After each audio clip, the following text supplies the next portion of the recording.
सुबह के 9:30 बज रहे हैं। एडवांस जावास्क्रिप्ट की जो वीडियो है वो बिल्कुल रेडी है और आज शाम 5 बजे वो लाइव जानी है। इंट्रो उसको बाकी था तो उसको रिकॉर्ड कर रहे हैं, ये बस मुझे उसमें लगाना है और शाम को 5 बजे वीडियो को लाइव कर देंगे। Hello world, my name is Waseem and I am a senior software engineer. Advance JavaScript start करो उससे पहले छोटी सी रिकमेंडेशन है, जावास्क्रिप्ट बेसिक वाली जो वीडियो है, आई बिलीव 2 से 2.5 घंटे की वीडियो, पहले उसको देख लेना। अदरवाइज इस वीडियो के साथ मैं डियर कंटिन्यू करने का कोई फायदा होगा नहीं, बिकॉज कुछ समझ में आएगा नहीं। ओके, अब एडवांस जावास्क्रिप्ट में हमने ES6 के लगभग सभी फीचर्स को कवर किया है। जिन फीचर्स को कवर नहीं किया वो मैंने वीडियो के दौरान बताया कि किन को कवर नहीं किया और उनको कब कवर करेंगे, ठीक है। इसके अलावा जितने भी टॉपिक्स हैं उनको मैंने कोशिश की है कि मैं आसानी से समझाऊं तुमको और तुमको आसानी से वो समझ में भी आ सके। सरल से सरल शब्दों का यूज़ किया, ठीक है, और उनके यूज़ केसेस भी बताएं छोटे छोटे एग्जाम्पल्स के साथ। Okay, no doubt tutorial videos में कभी भी सारे कॉन्सेप्ट कवर नहीं हो सकते और अगर तुम कोई पर्टिकुलर टॉपिक सीखोगे तो ऐसा नहीं कि उसमें महारत हासिल हो जाएगी। नो, हम पहले टॉपिक्स को समझेंगे, उसके बाद आने वाले वीडियोज़ में उन टॉपिक्स पर कुछ प्रोजेक्ट्स बनाएंगे और प्रोजेक्ट्स बनाने से ही हमारी जो स्किल्स हैं वो हमेशा पॉलिश होती हैं, ठीक है, ग्रो होती हैं, कहने का मतलब ये, ठीक है। तो वीडियो को स्टार्ट करते हैं, बट हाँ मुझे भी आप लोगों से, तुम लोगों से थोड़ा बहुत सपोर्ट चाहिए। नो डाउट मैं इस तरह की वीडियोस बनाता हूँ तो टाइम तो लगता है माय डियर, ठीक है, काफ़ी चीज़ें मैनेज करनी पड़ती हैं, वीकडेज में भी और वीकेंड्स में भी वीडियोज़ को रिकॉर्ड करना पड़ता है। तो थोड़ा सा अपना सपोर्ट दिखाओ, अपना प्यार दिखाओ।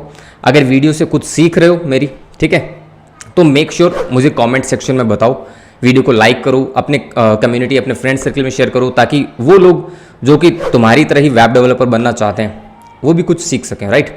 और हाँ, तुम्हारा फीडबैक जो है वो बहुत ज़रूरी है।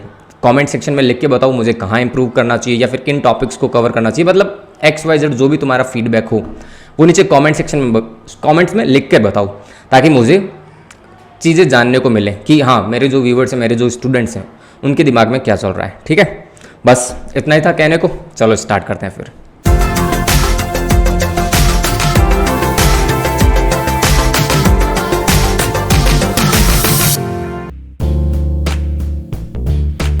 चलो स्टार्ट करें फिर। सबसे पहले बात कर लेते हैं प्री रिक्वेस्टीज, मतलब जावास्क्रिप्ट एडवांस अगर सीखने जा रहे हो तो उससे पहले जावास्क्रिप्ट बेसिक्स माय डियर तुमको सीखने पड़ेंगे। अगर तुमने जावास्क्रिप्ट बेसिक्स सीख रखे हैं तो well and good, you are good to go with this particular video. Otherwise description में जाओ, इसी वीडियो का पार्ट 1 मिलेगा जिसमें मैंने जावास्क्रिप्ट का जो बेसिक कॉन्सेप्ट है, जितने भी बेसिक कॉन्सेप्ट जावास्क्रिप्ट में होते हैं उनको बहुत अच्छे से एक्सप्लेन किया। आई बिलीव 1.5 घंटे की वीडियो होगी, 1.5 से 2 घंटे की, तो उसको देखो, फिर उसके बाद इस वीडियो से स्टार्ट करना। रिकमेंडेशन नहीं है, बेसिकली कुछ भी मान लो यार तुम अदरवाइज तुमको इस वीडियो में हवा भी नहीं लगेगी, ठीक है। उसके बाद HTML एंड CSS जरूरी नहीं है, बट अगर आता है तो बहुत अच्छी बात है, ठीक है। इस वीडियो के अंदर हम HTML एंड CSS के साथ कुछ भी नहीं करने वाले, बट तुम अगर जावास्क्रिप्ट डेवलपर बनना चाहते हो, जावास्क्रिप्ट के साथ आगे बढ़ना चाहते हो, तो तुमको पहले HTML एंड CSS आना ही चाहिए। ये प्री रिक्वेस्टीज है, ठीक है। चलो अब जावास्क्रिप्ट एडवांस में हम क्या सीखने वाले हैं, टॉपिक्स मैंने ऑलरेडी लिस्ट कर दिए हैं। साथ ही साथ ये बता देता हूँ कि इस वीडियो के अंदर क्या नहीं सीखने वाले हैं। इन 3 टॉपिक्स को, oops in JavaScript, async JavaScript, AJAX/API calls in JavaScript, ये तीनों की मैं 3 सेपरेट अलग अलग वीडियोस बनाऊंगा, बिकॉज ये थोड़े वाइड टॉपिक, थोड़े बड़े टॉपिक्स हैं, तो इनको हम रियल टाइम सॉल्यूशंस के साथ समझेंगे, ठीक है। ये जो सारे टॉपिक ऊपर मैंने लिस्ट किए जो कि इस वीडियो के अंदर हम कवर करने वाले हैं, इनको मैं तुमको इस वीडियो के अंदर एक्सप्लेन कर दूंगा कि किस तरह से इनका काम होता है। फिर आगे कुछ प्रोजेक्ट वीडियोस भी बनाएंगे, ठीक है। तो बेसिक यहाँ पे सीख लो और उसके बाद जब पॉलिश करने के बाद आएगी स्किल्स को, तो वो प्रोजेक्ट वीडियोस भी देख लेना, उनके साथ साथ प्रैक्टिस भी कर लेना, ठीक है। ओके, तो आगे बढ़ते हैं। सबसे पहला टॉपिक हमारा है टेम्पलेट स्ट्रिंग। फाइल स्ट्रक्चर बता देता हूँ, सिंपल सी 3 फाइलें हैं, readme.md, इसको तुम इग्नोर करो, index.html just to run the index page, ठीक है। इसके अंदर मैंने script.js को इंक्लूड किया हुआ है और script.js हमारी यहाँ पर ओपन है, ठीक है। अब मैं ये साइड बार को तो क्लोज कर देता हूँ और प्रोजेक्ट ऑलरेडी रन है। तुमको यहाँ पे नीचे एक्सटेंशन में दिख रहा होगा पोर्ट 5500, ठीक है। लाइव एक्सटेंशन जो होता है उसी की मदद से जावास्क्रिप्ट का कोड रन हो रहा है, ठीक है। अब सबसे पहला टॉपिक हमने कॉपी किया वहाँ से, उसको मैं यहाँ कमेंट कर देता हूँ /, ठीक है, टेम्पलेट स्ट्रिंग। अब टेम्पलेट स्ट्रिंग क्या होता है वो समझते हैं सबसे पहले। बेसिकली टेम्पलेट स्ट्रिंग वो तरीका है जिससे हम टेक्स्ट को आसानी से लिख सकते हैं, ठीक है, जहां हम बेसिकली वेरिएबल्स और एक्सप्रेशंस को सीधा स्ट्रिंग के अंदर इंक्लूड कर सकते हैं। अभी मैं एग्जाम्पल के साथ समझाऊंगा, बट जो डेफिनेशन बता रहा हूँ, यूज केस बता रहा हूँ, वो भी तो समझो। अगर हम नॉर्मली स्ट्रिंग को कॉन्केनेट करते हैं, मतलब दो स्ट्रिंग्स को जोड़ते हैं, तो हम वहाँ पे प्लस ऑपरेटर को यूज़ करते हैं। अगर तुमने बेसिक वीडियो देखी है या फिर कुछ जो मैंने 1-2 प्रोजेक्ट बनाए जावास्क्रिप्ट के, अगर उनमें तुमने देखा है तो तुमको पता होगा, ठीक है। नहीं भी पता तो कोई बड़ी बात नहीं है, मैं अभी तुमको एक्सप्लेन करूँगा वो चीज़। तो बेसिकली स्ट्रिंग को कॉन्केनेट करने के लिए, जोड़ने के लिए हम प्लस ऑपरेटर को यूज़ करते हैं। लेकिन टेम्पलेट स्ट्रिंग का इस्तेमाल करके हम इस प्रोसेस को ना काफ़ी सुंदर, काफ़ी आसान बना सकते हैं। कैसे, वो देखते हैं। एग्जाम्पल बताता हूँ मैं इसका। बेसिकली मैं क्या करता हूँ, एक वेरिएबल लिया मैंने, फॉर एग्जाम्पल नेम, इसके अंदर मैंने लिखा वसीम, लेट लिखना पड़ेगा, ठीक है। उसके बाद मैंने एक वेरिएबल लिया लेट फॉर एग्जाम्पल मार्क्स, ठीक है। इसके अंदर मैंने लिख दिया फॉर एग्जाम्पल 60, दैट्स इट। अब मैं क्या करूँगा, सबसे पहले तो विदाउट टेम्पलेट स्ट्रिंग बताता हूँ, ठीक है। नॉर्मल वे जो होता है, ये कमेंट डाल देता हूँ, विदाउट टेम्पलेट स्ट्रिंग। अब किस तरह से हम इसको कॉन्क्रेट कर सकते हैं, एक वेरिएबल लेते हैं फॉर एग्जांपल लेट नेम, यहाँ पे मैंने डॉलर क्यों लगाया है, डॉलर थोड़ी ना आएगा, PHP थोड़ी ना है, नेम मार्क्स, ठीक है। एक वेरिएबल बनाया जिसके अंदर मैं क्या करूँगा, नेम प्लस मार्क्स को कॉन्क्रेट कर दूंगा, ठीक है। दो वेरिएबल को जोड़ा ही है। अगर थोड़ा और सिंपल बनाना है तो for example your name is plus लगाया, ठीक है, फिर प्लस लिखा, कॉन्क्रेट करेंगे एंड स्पेस देंगे एंड मार्क्स आर, स्पेस दिया और प्लस लगाया, ठीक है। तो ये स्ट्रिंग कॉन्केनेट हो गई। अब हम क्या करते हैं, console.log करते हैं और नेम मार्क्स को क्या कर लेते हैं, console.log कर देते हैं। यहाँ पे आके रन करके देख लेते हैं इंस्पेक्ट पे क्या आ रहा है आउटपुट। या हम कंसोल पे देखो आउटपुट क्या दिख रहा है, कोई बड़ी बात नहीं है। Your name is Waseem and marks are 60, चाहो तो परसेंटेज लगा दो लास्ट में, फिर से प्लस रहेगा और डबल कोटेशन के अंदर परसेंटेज, ठीक है। स्ट्रिंग कॉन्केनेट हो गया, परफेक्ट चल रहा है, कोई दिक्कत नहीं है। तो ये तो बेसिक सा तरीका था जो कि हम आज तक करते हुए आ रहे थे। अब हम यूज़ करते हैं हमारा नया तरीका जो कि है विद टेम्पलेट स्ट्रिंग। इसके लिए हम क्या करते हैं, वेरिएबल बनाते हैं, फॉर एग्जांपल लिख देते हैं टेम्पलेट TEMP स्ट्रिंग, ठीक है। अब टेम्पलेट स्ट्रिंग जो है वो डबल कोटेशन से कभी स्टार्ट नहीं होगा, वो स्टार्ट होगा बैकटिक्स से। कीबोर्ड में ऊपर जो न्यूमेरिक कीबोर्ड होता है ना, 1 to 0 तक जो कीज होती हैं, 1 के लेफ्ट साइड में कीज देखना, एक की होगी, ठीक है, उसको तुम प्रेस करोगे ना तो ये बैकटिक्स आ जाएंगे, ठीक है, ठीक है। अब इसके अंदर तुम जो स्ट्रिंग लिखना चाहो लिख दो, for example your name is. अब मैं क्या करूं, अगर मुझे वेरिएबल को ऐड करना तो क्या मैं प्लस के साथ करूं, नहीं। यहां पर तुमको क्या करना है, टेम्पलेट स्ट्रिंग को यूज क्यों कर रहे हैं, इसीलिए कर रहे हैं ताकि हम प्लस के साथ वेरिएबल्स और एक्सप्रेशंस को कॉन्केनेट ना करें। अगर हमें टेम्पलेट स्ट्रिंग को यूज करना है तो हम प्लस को स्किप करेंगे और हम यहां पे यूज करेंगे dollar, curly brackets, start and close, और उसके अंदर वो लिख देंगे वेरिएबल का नाम, दैट्स इट। अभी मैं इसको सेव करूंगा और एक बार के लिए मैं इतने को ही console.log कर रहा हूं, console.log, और इसमें मैंने लिखा टेम्प स्ट्रिंग। आउटपुट देखना क्या आता है, योर नेम इज वसीम। कोई डिफरेंस नहीं है, ऊपर वाला भी सेम है, नीचे वाला भी सेम है, बस डिफरेंस इतना ही है कि नॉर्मल स्ट्रिंग में हम डबल कोटेशंस के साथ स्ट्रिंग को लिखते हैं और टेम्पलेट स्ट्रिंग में हम बैकटिक्स को यूज करते हैं। और यहां पर हमें एक्सप्रेशंस और वेरिएबल्स जो भी लिखना होता है वो कुछ इस तरह से लिखते हैं, डॉलर, फिर curly bracket, start and close, और उसके अंदर वो वेरिएबल का नाम, ठीक है। इसी के साथ कंटिन्यू कर दो स्ट्रिंग को, एंड मार्क्स आर, फिर से dollar, curly bracket, start and close, और मार्क्स की वैल्यू लिख दो और बाद में परसेंटेज लिख दो, see. Your name is Wasim and marks are 60%। Same message है, कोई चेंज नहीं, बट यूज करने का जो तरीका है वो अलग है, ठीक है। अब एक फायदा और है टेम्पलेट स्ट्रिंग के साथ जाने का, वो ये कि तुम चाहो तो यहां पर एंटर भी प्रेस कर सकते हो। देखो मल्टीपल लाइंस में चला गया automatic, your name is Wasim and marks are 60%। But अगर तुम यहां पर एंटर प्रेस करोगे तो वो स्ट्रिंग ब्रेक हो जाती है, ये काम नहीं करेगा। आगे ना सिंटैक्स एरर समझ में आ रहा है। टेम्पलेट स्ट्रिंग में तुम चाहो तो मल्टीपल लाइंस के अंदर एक स्ट्रिंग को डिवाइड कर सकते हो, बट नॉर्मल वे में without template string with double quotation use नहीं कर सकते, मतलब न्यू लाइन के अंदर नहीं जा सकते। Got it. तो टेम्पलेट स्ट्रिंग हमारा कंप्लीट हो चुका है, इसको हमने कर दिया चेक।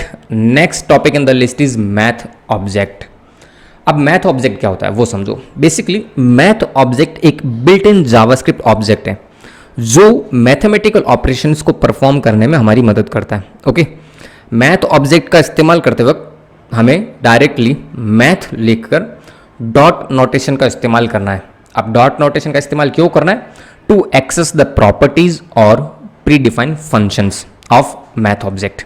ठीक है, चलो इस्तेमाल करके देखते हैं। फॉर एग्जाम्पल मैंने एक वेरिएबल बनाया कॉन्स्ट पाई वैल्यू। ठीक है, इसके अंदर हम यूज करते हैं मैथ ऑब्जेक्ट को, डॉट नोटेशन लगाएंगे और उसके बाद हम क्या कर सकते हैं, इसके प्री डिफाइंड प्रॉपर्टीज को यूज कर सकते हैं। फॉर एग्जाम्पल मुझे पाई को यूज करना है, तो इससे क्या होगा, पाई की वैल्यू आ जाएगी। कंसोल डॉट लॉग करके देख लेते हैं, पाई वैल्यू, सेव किया, ये देखो ये पाई की वैल्यू आ गई। ठीक है, एक और एग्जाम्पल देख लेते हैं। फॉर एग्जाम्पल यहाँ पे चलो हम कमेंट डाल देते हैं। चलो क्या ये कमेंट डाले, मैं बता ही रहा हूँ ना तुमको। ठीक है, फिर एक वेरिएबल लेते हैं कॉन्स्ट राउंड नंबर, उसको हम यूज़ करते हैं मैथ डॉट राउंड फंक्शन को। इसके अंदर हम एक वैल्यू पास कर देते हैं, फॉर एग्जांपल 4.7। ठीक है, कंसोल डॉट लॉग करते हैं और राउंड नंबर को प्रिंट करें। आउटपुट क्या आएगा सोच के बताओ। आउटपुट देखो क्या आया, 5। 5 क्यों आया? बिकॉज राउंड जो फंक्शन है, जो भी वैल्यू तुम उसके अंदर पास करोगे, जो भी वैल्यू हम उसके अंदर पास करेंगे, जो भी नियर बाई वैल्यू होगी उसके अंदर उसको कन्वर्ट कर देगा। 4.7 के लिए नियर बाई वैल्यू कौन सी है, 5। अगर मैं 4.2 कर दूंगा तो नियर बाई वैल्यू क्या होगी, 4। ठीक है, आई बिलीव ये तो तुमने मैथ में पढ़ा ही होगा, बेसिक इतना तो पता ही होगा, राइट। चलो राउंड हमने देख लिया। उसके बाद एक फंक्शन होता है, उसके लिए हम यूज़ करते हैं कॉन्स्ट फ्लोर्ड नंबर। ठीक है, तो मैथ डॉट फ्लोर। ठीक है, फ्लोर वॉट, उसके अंदर हम फॉर एग्जाम्पल वैल्यू रखते हैं 4.6। अभी देखने ये आउटपुट क्या देता है, कंसोल डॉट लॉग करते हैं फ्लोर नंबर को, आउटपुट देखो क्या आया, 4। अभी मैं इसके अंदर 4.6 की बजाय 4.1 देता हूँ तो भी देखो आउटपुट क्या आ रहा है, 4। अगर मैं इसके अंदर 4.9 देता हूँ तो भी आउटपुट क्या आ रहा है, 4। मतलब ये जो फ्लोर फंक्शन है ये बेसिकली डेसिमल वैल्यूज जो भी तुम उसके अंदर पास करोगे, जो भी हम उसके अंदर पास करेंगे, वो उससे एक नंबर पीछे आ जाएगा। क्लियर है? ओके, क्लियर है, तो आगे बढ़ते हैं। नेक्स्ट फंक्शन हम देखते हैं, फॉर एग्जाम्पल कॉन्स्ट वेरिएबल ले लेता हूँ CEIL। चलो एक पहले तो मैथ लाइब्रेरी, मैथ ऑब्जेक्ट को यूज़ कर लेते हैं ना, मैथ डॉट कौन सा फंक्शन है, CEIL, सील। ठीक है, इसके अंदर तुम कोई भी वैल्यू पास कर दो। फॉर एग्जांपल मैंने पास किया 4.9।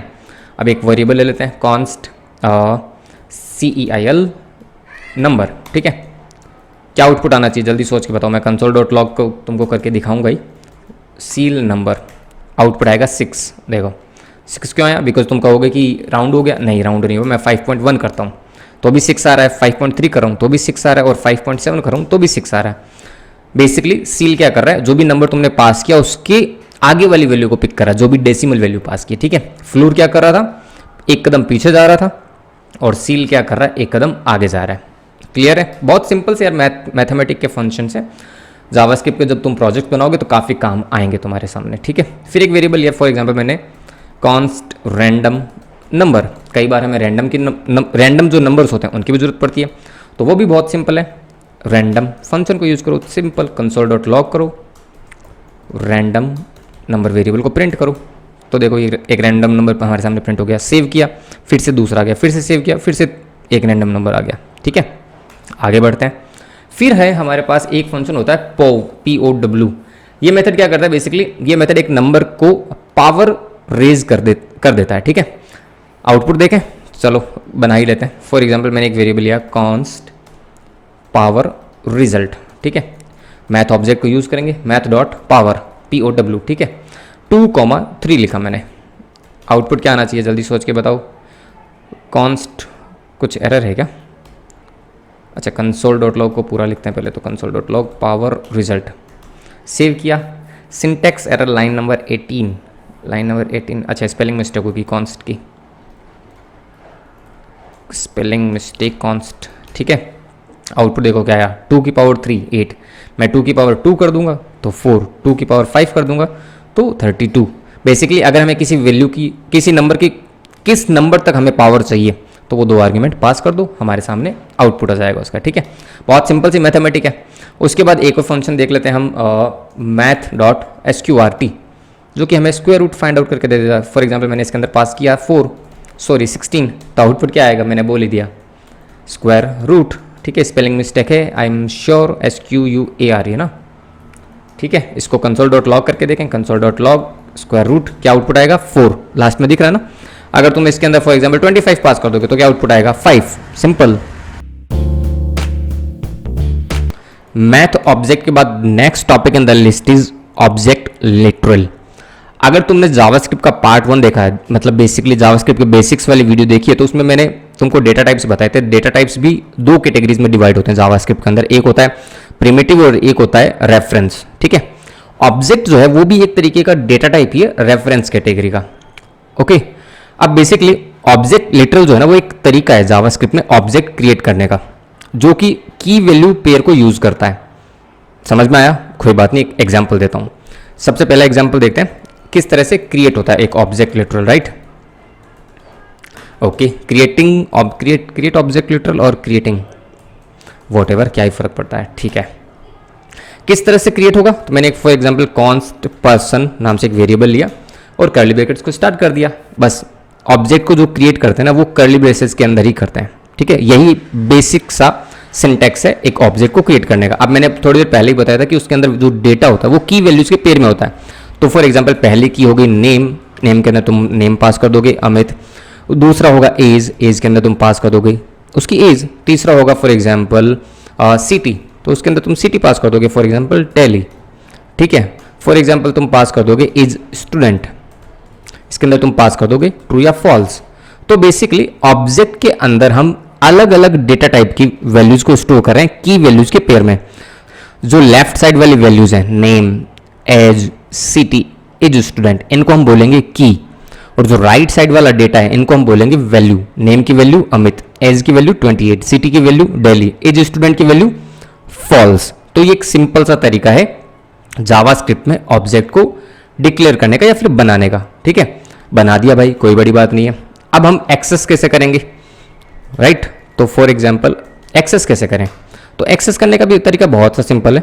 console.log लिखो। console.log तो मैं आउटपुट तुमको दिखाने के लिए लिख रहा हूं। तो एक्सेस करने के लिए हमें वेरिएबल का नाम यूज करना है, जो भी वेरिएबल तुम्हारा है। यहाँ पे हमारे केस में पर्सन है, ओके, पर्सन लिख लिया। अब हमें पर्सन की एक पर्टिकुलर की को यूज करना है, फॉर एग्जाम्पल नेम को यूज करना, तो मैं लगाऊंगा डॉट और लिख दूंगा नेम। देखो आउटपुट क्या आया, अमित, ठीक है। फिर से console.log करूंगा और मैं लिख दूंगा एज, तो देखो नेक्स्ट लाइन में क्या है, आउटपुट 28। ये एक तरीका हो गया डॉट के साथ यूज करने का। दूसरा तरीका होता है जैसे हम एरे में यूज करते हैं ना, स्क्वायर ब्रैकेट्स लगा के अंदर हमें की पास कर देनी है। फॉर एग्जांपल मैंने पास कर दिया सिटी, तो आउटपुट देखो क्या आया, दिल्ली। फिर उसके बाद हम पास कर देंगे एज स्टूडेंट, तो आउटपुट क्या आएगा, ट्रू या फॉल्स, वॉट एवर। मैं अगर इसको ट्रू कर दूंगा तो ट्रू आ जाएगा, सी। तो ये 2 तरीके हैं किसी भी ऑब्जेक्ट की या फिर कहें तो किसी भी ऑब्जेक्ट की वैल्यूज को एक्सेस करने का, ठीक है। अब बात आती है एक्सेस तो हमने कर लिया, अगर हमें किसी वैल्यू को मॉडिफाई करना है या फिर नई कीज को ऐड करना है तो वो किस तरह से करें, तो वो देख लेते हैं। Adding and modifying, add modifying new keys या फिर प्रॉपर्टीज बोल दो, प्रॉपर्टीज, ठीक है। तो वो भी बहुत सिंपल है। Person dot for example gender कर देता हूं मैं, ठीक है। तो इसके अंदर मैंने लिख दिया मेल, सेव किया, तो जाहिर सी बात कुछ आउटपुट नहीं दिख रहा। तो अब मैं क्या करता हूँ, console.log करके दिखाता हूँ और पूरा का पूरा पर्सन ही प्रिंट कर देते हैं, है ना। आउटपुट पता चल जाएगा हमें क्या आ रहा है। ये देखो ऑब्जेक्ट आ रहा है, ऊपर वाली 4 वैल्यूज तो उन 4 लाइन की वजह से आ रही है, और नीचे देखो name, age, city, age student, और लास्ट में क्या दिख रहा है, जेंडर मेल, राइट। तो ये एक तरीका हो गया नई कीज को ऐड करने का। अगर एग्जिस्टिंग कीज को हमें डेटा अपडेट करना है, फॉर एग्जाम्पल मुझे एज को अपडेट करना है, तो इसी वे में आप एज को भी अपडेट कर सकते हो। फॉर एग्जांपल मैंने लिख दिया 31, सेव किया, तो देखो पहले तो आउटपुट 28 आ रहा है, बिकॉज लाइन नंबर 13 की बदौलत 28 हमें देखने को मिल रहा है, पर लाइन नंबर 19 की बदौलत हमें इस ऑब्जेक्ट के अंदर देखो एज कितनी देखने को मिल रही है, 31। क्लियर है। तो इस तरह से हम किसी कीज को एक्सेस भी कर सकते हैं और मॉडिफाई भी, ऐड भी कर सकते हैं और मॉडिफाई भी कर सकते हैं, ठीक है। तो बहुत सिंपल सा तरीका है। एक और पॉइंट इसमें देख लेते हैं, ऑब्जेक्ट की नेस्टिंग किस तरीके से की जाती है। कमेंट मैंने डाला नेस्टिंग ऑब्जेक्ट्स, ठीक है, वो देखते हैं। चलो मैं एक नया बना लेता हूँ, एक नया ऑब्जेक्ट, कॉन्स्ट एम्प्लॉय मैंने लिखा, कर्ली ब्रैकेट स्टार्ट किया, इसके अंदर मैंने लिखा नेम, फॉर एग्जांपल मैंने नेम के अंदर रख दिया, क्या रखा जाए, रीटा, फॉर एग्जांपल रीटा रखा। कॉमा लगाना है, मेक श्योर हर एक की के बाद कॉमा आएगा, की वैल्यू के बाद में, ठीक है, कॉमा। उसके बाद मैंने लिखा रोल डेवलपर, ठीक है, फिर मैंने कॉमा लगाया, इसके बाद मैंने कॉन्टैक्ट इन्फॉर्मेशन के लिए एक ऑब्जेक्ट बनाया और इसको भी मैं एक ऑब्जेक्ट बना दूंगा, बिकॉज कॉन्टैक्ट इन्फॉर्मेशन में हमेशा मल्टीपल इन्फॉर्मेशन हो सकती है, like email, phone number, address वगैरह, करेक्ट। तो कॉन्टैक्ट को भी मैं एक ऑब्जेक्ट बना दूंगा और इसके अंदर लिख दूंगा ईमेल। ईमेल में मैंने लिख दिया फॉर एग्जाम्पल rita@yahoo.com, सेव किया। उसके बाद मैंने फॉर एग्जाम्पल लिख दिया दूसरा कॉन्टैक्ट की फ़ोन नंबर, कुछ भी लिख दिया इसके अंदर, ठीक है। अब इनको हम किस तरह से एक्सेस करेंगे, तो वो भी बड़ा सिंपल है, जैसे हमने ऊपर किया ना एक्सेस, उसी तरीके से इसको भी यूज़ करना है। तो console.log लिखते हैं। console.log एम्प्लॉय लिख दोगे तो जाहिर सी बात है पूरा का पूरा एम्प्लॉय का डेटा प्रिंट हो जाएगा, तुमको देखने को मिल रहा है रीटा का, ठीक है। अगर तुमको पर्टिकुलर की को एक्सेस करना है तो पर्टिकुलर की लिख दो, ये देखो रीटा नाम आ गया।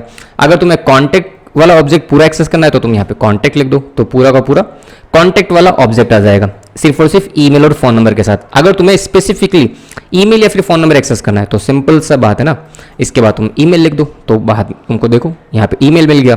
अगर तुमको फोन चाहिए तो फोन लिख दो, मतलब नेस्टिंग है, तो बस डॉट लगाते जाओ और आगे कीज जो भी तुमने की डिफाइन की है उस की का नाम लिखते जाओ, वेरी सिंपल। चलो नेक्स्ट टॉपिक पिक करें, दिस कीवर्ड। दिस कीवर्ड क्या होता है? बेसिकली दिस कीवर्ड जो है वो एक स्पेशल रेफरेंस होता है जो कि करंट एग्जीक्यूटिंग कॉन्टेक्स्ट को रिप्रेजेंट करता है, ठीक है। दिस कीवर्ड का यूज प्राइमरली फंक्शंस और ऑब्जेक्ट्स के कॉन्टेक्स्ट में होता है। इससे आप करंट ऑब्जेक्ट या फंक्शन की प्रॉपर्टीज और मेथड को एक्सेस कर सकते हैं। समझ में आया? आई बिलीव नहीं आएगा, कोई बात नहीं, एग्जाम्पल के साथ समझेंगे, ठीक है। चलो फिर एक काम करते हैं, दिस कीवर्ड के कुछ महत्वपूर्ण यूज केसेस हम समझ लेते हैं, ठीक है। सबसे पहले समझते हैं ग्लोबल कॉन्टेक्स्ट के केस में। मैंने लिखा ग्लोबल कॉन्टेक्स्ट, एक स्टेटमेंट में लिख रहा हूं console.log और यहां मैंने लिखा this equal to window. Output देखना क्या आता है, आउटपुट आया ट्रू। क्यों आया true? Let me explain. Basically global scope में दिस कीवर्ड ग्लोबल ऑब्जेक्ट को रेफर करता है, ग्लोबल ऑब्जेक्ट को रेफर करता है। ब्राउजर में ये जो ग्लोबल ऑब्जेक्ट है ना वो होता है विंडो। विंडो भी एक ऑब्जेक्ट है, जैसे अभी थोड़ी देर पहले हमने मैथ ऑब्जेक्ट पढ़ा था ना, उसी तरीके से जावास्क्रिप्ट में एक ग्लोबल ऑब्जेक्ट होता है और वो होता है विंडो। इसकी भी काफ़ी सारी प्रॉपर्टीज होती हैं। फॉर एग्जांपल मैंने लिखा विंडो डॉट लोकल स्टोरेज, ठीक है। तुमने जावास्क्रिप्ट में मैंने एक प्रोजेक्ट बनाया था थोड़े दिनों पहले ही, अगर तुमने देखा है तो तुमको पता होगा लोकल स्टोरेज क्या होता है। नहीं देखा तो कोई बात नहीं, इस वीडियो के अंदर तो नहीं बताने वाला लोकल स्टोरेज क्या होता है, फिर कभी किसी प्रैक्टिस पर्पज से कोई वीडियो बनाएंगे, कोई प्रोजेक्ट बनाएंगे तो उसमें तुम देख लेना, ठीक है। अभी बस यही समझो, जावास्क्रिप्ट के अंदर जो ग्लोबल ऑब्जेक्ट होता है वो होता है विंडो, और दिस उसी को रेफर करता है, किस कंटेक्स्ट में? ग्लोबल कंटेक्स्ट में। क्लियर है? ठीक है भाई, आगे बढ़ते हैं। दूसरा कंटेक्स्ट देखते हैं जो कि होगा फंक्शन कंटेक्स्ट, ठीक है। एक छोटा सा फंक्शन मैं बनाता हूं, मैंने लिखा फंक्शन शो दिस, ठीक है। इसके अंदर मैंने कुछ नहीं लिखा, सिर्फ console.log ही करूंगा और यहां लिखूंगा दिस, ओके। इस फंक्शन को सिंपल से हम कॉल कर देंगे, शो दिस को मैंने कॉल किया और आउटपुट देखना क्या आता है। आउटपुट देखो क्या आ रहा है, विंडो आ रहा है। ये ट्रू ऊपर वाला तो इसकी मदद से आ रहा है, इसको मैं कमेंट कर देता हूं। आउटपुट क्या आ रहा है, विंडो ऑब्जेक्ट की, विंडो ऑब्जेक्ट जो है वो console.log हो चुका है। इनको हमें समझने की जरूरत नहीं है, अब मैं जो बोल रहा हूं उसको समझो। बेसिकली हो क्या रहा है, एक फंक्शन के अंदर दिस कीवर्ड उस फंक्शन को कॉल करने वाले ऑब्जेक्ट को रेफर करता है, ठीक है। लेकिन अगर फंक्शन सिंपल इन्वोकेशन के थ्रू कॉल हो तो दिस ग्लोबल ऑब्जेक्ट को पॉइंट करेगा। चलो मैं थोड़ा और आसान शब्दों में एक्सप्लेन करने की कोशिश करता हूं, ठीक है। console.log में विंडो ऑब्जेक्ट प्रिंट क्यों हो रहा है, उसका सिंपल सा रीजन है। उसका सिंपल सा रीजन ये है, ये जो फंक्शन हमने बनाया वो बहुत ही सिंपल सा फंक्शन है और सिंपल वे में हमने इसको कॉल कर लिया। इन्वोकेशन का जो वे होता है फंक्शन को कॉल करने का, उसी तरीके से हमने कॉल किया। ये फंक्शन किसी ऑब्जेक्ट के अंदर से कॉल नहीं हो रहा। अगर ऑब्जेक्ट के अंदर से कॉल हो रहा होता तो यहां पर दिस पर विंडो ऑब्जेक्ट कभी प्रिंट नहीं होता, उसकी बजाय क्या प्रिंट होता, उसकी बजाय प्रिंट होता उस पर्टिकुलर ऑब्जेक्ट की वैल्यू या फिर वो पूरा का पूरा ऑब्जेक्ट। समझ में आया? चलो कोई बात नहीं, अगर नहीं समझ में आया तो वो थोड़ी देर बाद में समझ में आ जाएगा, मैं तुमको वो वाला तरीका भी बता दूंगा बेसिकली, ठीक है। इस फंक्शन की कॉलिंग को मैं कमेंट कर रहा हूं, ठीक है। आगे बढ़ते हैं, तीसरा मैकेनिज्म देखते हैं जो कि होता है मेथड कॉन्टेक्स्ट। अब मैं क्या करता हूं, एक ऑब्जेक्ट बनाऊंगा पर्सन नाम से, इसको मैंने ऑब्जेक्ट बनाया, नेम रखा, की रखी मैंने फॉर एग्जांपल नेम अमित, उसके बाद मैंने लिखा ग्रीट, इसको मैं एक फंक्शन बना दूंगा, ठीक है, फंक्शन बना दिया, बस फंक्शन को डिफाइन कर देंगे। यहाँ पे मैंने console.log स्टेटमेंट लिखा और यहाँ पर मैं लिखूंगा टेम्पलेट स्ट्रिंग को यूज करते हैं ना, नमस्ते, हेलो लिख देते हैं, हेलो माई नेम इज, क्या लिखूं, डॉलर कर्ली ब्रैकेट्स और वेरिएबल का नाम क्या है, this dot name. This dot name क्यों कर रहा हूं अभी एक्सप्लेन करूंगा, ठीक है। अब नीचे जाते हैं, मैं यहाँ पे लिखता हूँ पर्सन डॉट ग्रीट और फंक्शन को कॉल कर देता हूँ। आउटपुट देखो क्या आया, hello my name is Amit, space को रिमूव कर देते हैं। इसको तुम समझो, मैंने बेसिकली क्या किया, एक ऑब्जेक्ट बनाया जिसके अंदर पहली की सिंपल सी है, की वैल्यू के पेयर में, जो दूसरी की है उसके अंदर मैंने एक फंक्शन को डिफाइन कर दिया, ना कि कोई वैल्यू रखी, ठीक है। उस फंक्शन के अंदर मैंने कुछ नहीं किया, बस एक console.log स्टेटमेंट डाला और टेम्पलेट स्ट्रिंग की मदद से एक सिंपल सी स्ट्रिंग लिखी है, उसी के अंदर मैंने दिस डॉट नेम को यूज किया। अब यहां पर जो ये दिस है, ये किसको यूज कर रहा है, ये इसी ऑब्जेक्ट को यूज कर रहा है, इसी ऑब्जेक्ट को रेफर कर रहा है। और ऊपर किसको रेफर कर रहा था, विंडो को, फंक्शन कॉन्टेक्स्ट में किसको रेफर कर रहा था, फिर से सोचो, विंडो ऑब्जेक्ट को। और यहां पर किसको रेफर कर रहा है, ये इस ऑब्जेक्ट को। क्यों कर रहा है, बिकॉज इसी ऑब्जेक्ट के अंदर हमने ग्रीट जो की है उसके अंदर जो वैल्यू है वो वैल्यू ना होगी, मतलब कोई नंबर या कोई स्ट्रिंग ना होगी, वो एक फंक्शन है। Next topic in the list is JSON। JSON means JavaScript object notation. JSON basically एक बहुत ही पॉपुलर डेटा इंटरचेंज फॉर्मेट है जिसका इस्तेमाल डेटा को एक्सचेंज और स्टोर करने के लिए किया जाता है, ठीक है। JSON का जो फॉर्मेट है वो बहुत ही बेसिकली JSON का फॉर्मेट बहुत ही रीडेबल और लाइट वेट होता है, जिसे हम इजीली डेटा को रिप्रेजेंट कर सकते हैं जहां पे भी हमें करना हो। JSON प्राइमरली दो तरीके के स्ट्रक्चर्स को सपोर्ट करता है, एक होता है ऑब्जेक्ट और दूसरा होता है एरे। समझे किस तरीके से स्टोर करता है या फिर किस तरह से क्रिएट करते हैं वो समझ लेते हैं, ठीक है। पहला तरीका था ऑब्जेक्ट, राइट। ऑब्जेक्ट कैसे बनता है, ऑब्जेक्ट बनता है कर्ली ब्रैकेट्स की मदद से, उसके अंदर हम वैल्यूज को स्टोर करते हैं कुछ इस तरीके से, की वैल्यूज के पेयर में, राइट। यहाँ पे फॉर एग्जांपल मैंने दूसरी की लिखी इज :31, ठीक है। तो ये क्या बन गया, ये एक JSON है, JSON ऑब्जेक्ट है, इसको मैं बोलूंगा JSON ऑब्जेक्ट। अब जाहिर सी बात है एरर है तो एरर तो होगी ना, बिकॉज JSON ऑब्जेक्ट जब वो एंड ऑफ द डे एक स्ट्रिंग होता है, तो अगर स्ट्रिंग है तो इसको हमें सिंगल कोटेशन के अंदर डालना पड़ेगा, ठीक है। तो ये क्या बन गया, एक JSON ऑब्जेक्ट। इसको तुम चाहो तो एक वेरिएबल के अंदर डाल दो, फॉर एग्जाम्पल तुमने लिख दिया स्टूडेंट, ठीक है। स्टूडेंट है तो उम्र थोड़ी कम कर देते हैं 18 कर दिया, ठीक है। तो ये क्या बन गया, एक JSON ऑब्जेक्ट, ओके क्लियर है। दूसरा स्ट्रक्चर वे क्या था, दूसरा था एरे, तो कमेंट डालते हैं एरे, ओके। तो एरे किस तरह से बनता है, एरे बनता है स्क्वायर ब्रैकेट से। अब इसके अंदर जो भी तुम वैल्यूज लिखोगे, फॉर एग्जांपल मैंने लिखा नेम और यहाँ पे मैंने वैल्यू लिख दी फॉर एग्जांपल वसीम, ठीक है। उसके बाद मैंने लिखा फॉर एग्जांपल रोल, यहाँ पे मैंने लिख दिया SE सॉफ्टवेयर इंजीनियर व्हाटएवर, ठीक है। बस तो ये क्या बन गया, ये एक ऑब्जेक्ट एरे बन गया। अब अगर ये भी ये क्या बन गया, एक JSON एरे, तो इसको भी हमें सिंगल कोटेशन के अंदर डालना पड़ेगा, ठीक है। थोड़ा सा फॉर्मेट कर देते हैं, ओके दैट्स इट। इसको भी तुम डाल दो फॉर एग्जांपल एम्प्लॉइज। ये दोनों क्या बन चुके हैं, ये दोनों बन चुके हैं हमारे JSON object and JSON array. इसको तुम अगर प्रिंट करके देखोगे तो स्टूडेंट के अंदर देखो क्या आ रहा है, कुछ नहीं, सेम ही है जो हमने वहां लिखा वो का वो प्रिंट हो गया, ठीक है। और यहाँ पर तुम एम्प्लॉयज को कर दो प्रिंट, तो जो तुमने यहाँ लिखा है वो यहाँ पे प्रिंट हो जाएगा, कोई बड़ी बात नहीं है, राइट। तो इन दो सिंपल वेज से हम JSON को क्रिएट कर सकते हैं। बेसिकली JSON ऑब्जेक्ट हो सकता है और एक JSON एरे हो सकता है। बट पॉइंट ये आता है कि हम जनरली जब भी प्रोग्रामिंग करते हैं जावास्क्रिप्ट में, हम JSON टाइप के वेरिएबल्स थोड़ी ना बनाते हैं। हमारे पास तो ऑब्जेक्ट्स होते हैं, हमारे पास एरे होते हैं। तो हमें करना क्या होता है, हमें उन ऑब्जेक्ट्स को JSON के अंदर कन्वर्ट करना होता है, उन एरेज को हमें JSON के अंदर कन्वर्ट करना होता है, ताकि हम डेटा को बाइफरकेट कर सकें, पास भी कर सकें जहां पे भी हमें पास करना है APIs के थ्रू, ठीक है। या फिर APIs के थ्रू अगर हमें डेटा मिल रहा है जो कि JSON में होगा, तो JSON डेटा तो हम कहीं पे यूज नहीं कर पाएंगे ना, उसको हमें एरे में या फिर ऑब्जेक्ट में कन्वर्ट करना पड़ेगा। तो वो किस तरह से होता है वो समझते हैं, ठीक है। इसको मैं क्या करता हूँ, कंसोल डॉट लॉग दोनों लाइन्स को कमेंट कर देता हूँ। ओके, अब हम क्या करते हैं, फॉर एग्जाम्पल सबसे पहले समझते हैं पार्सिंग, है ना। यहाँ लिखते हैं कमेंट पार्सिंग जेसॉन। अब पार्सिंग जेसॉन का मतलब क्या होता है वो समझो। बेसिकली एक मेथड होता है जेसॉन डॉट पार्स मेथड को, उस मेथड को हम यूज करके जेसॉन डेटा को जावास्क्रिप्ट ऑब्जेक्ट में कन्वर्ट कर लेते हैं। कैसे कर लेते हैं वो देखो।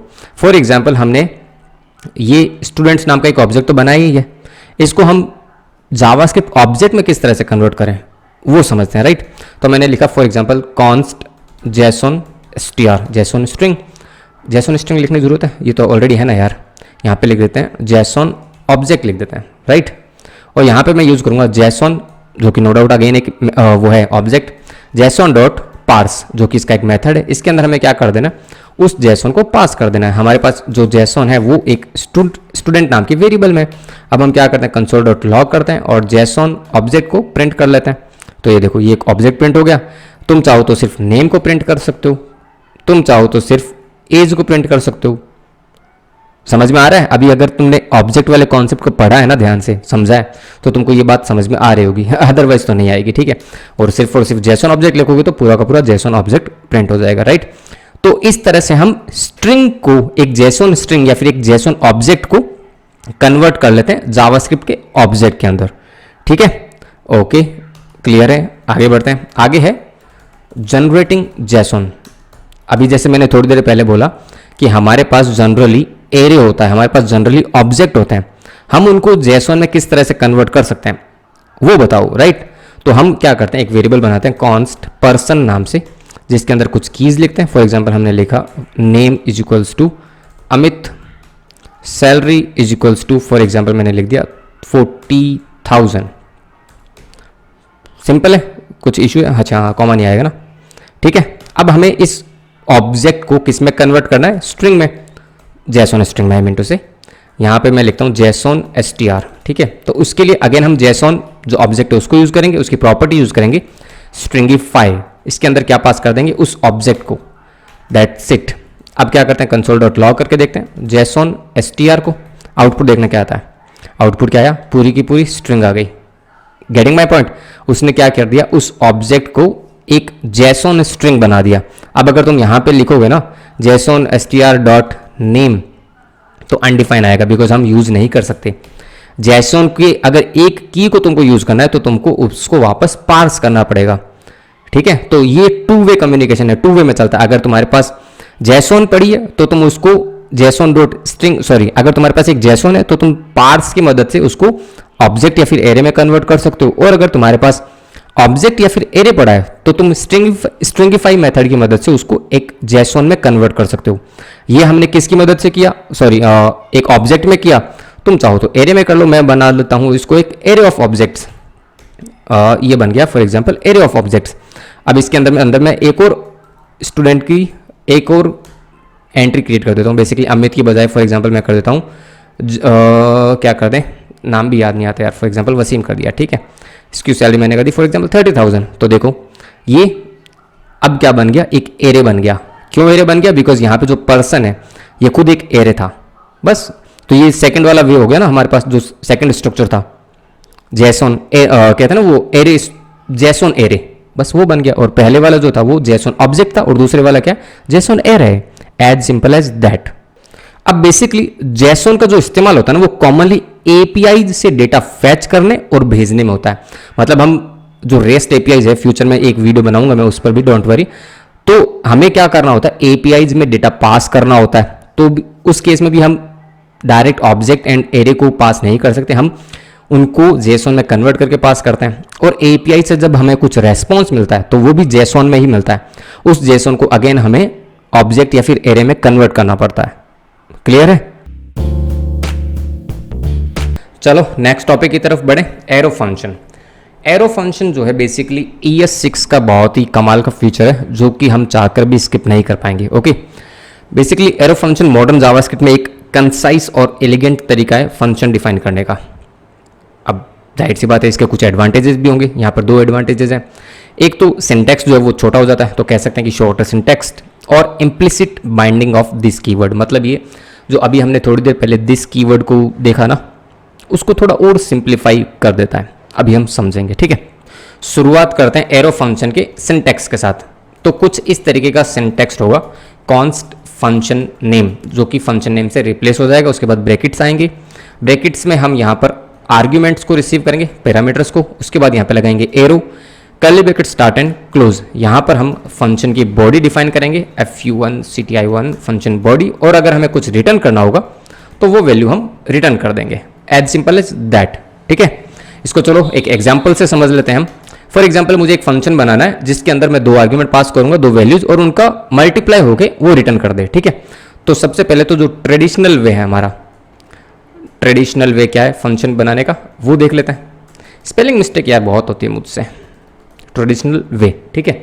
फंक्शन का सबसे पहले आएगा नाम, function multiply is equals to function, यहां पे हमने लिखा x, y।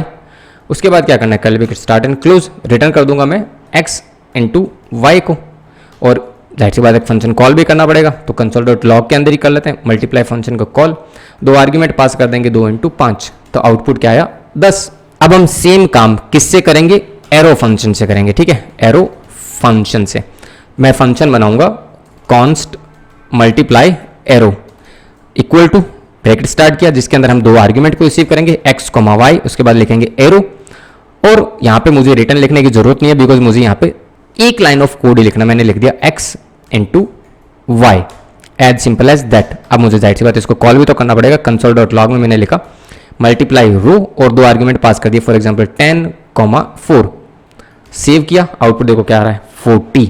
तुम कहोगे कि सिंटैक्स तो तुमने छोटा कर दिया, पर बहुत ही ज़्यादा छोटा कर दिया, कर्ली ब्रैकेट्स का है, तो कर्ली ब्रैकेट्स लिख दो, कोई बड़ी बात नहीं है, तुम लिखना चाहो तो। यहाँ पे मैंने कर्ली ब्रैकेट्स लिखा, कोई फर्क नहीं पड़ा, सेव किया।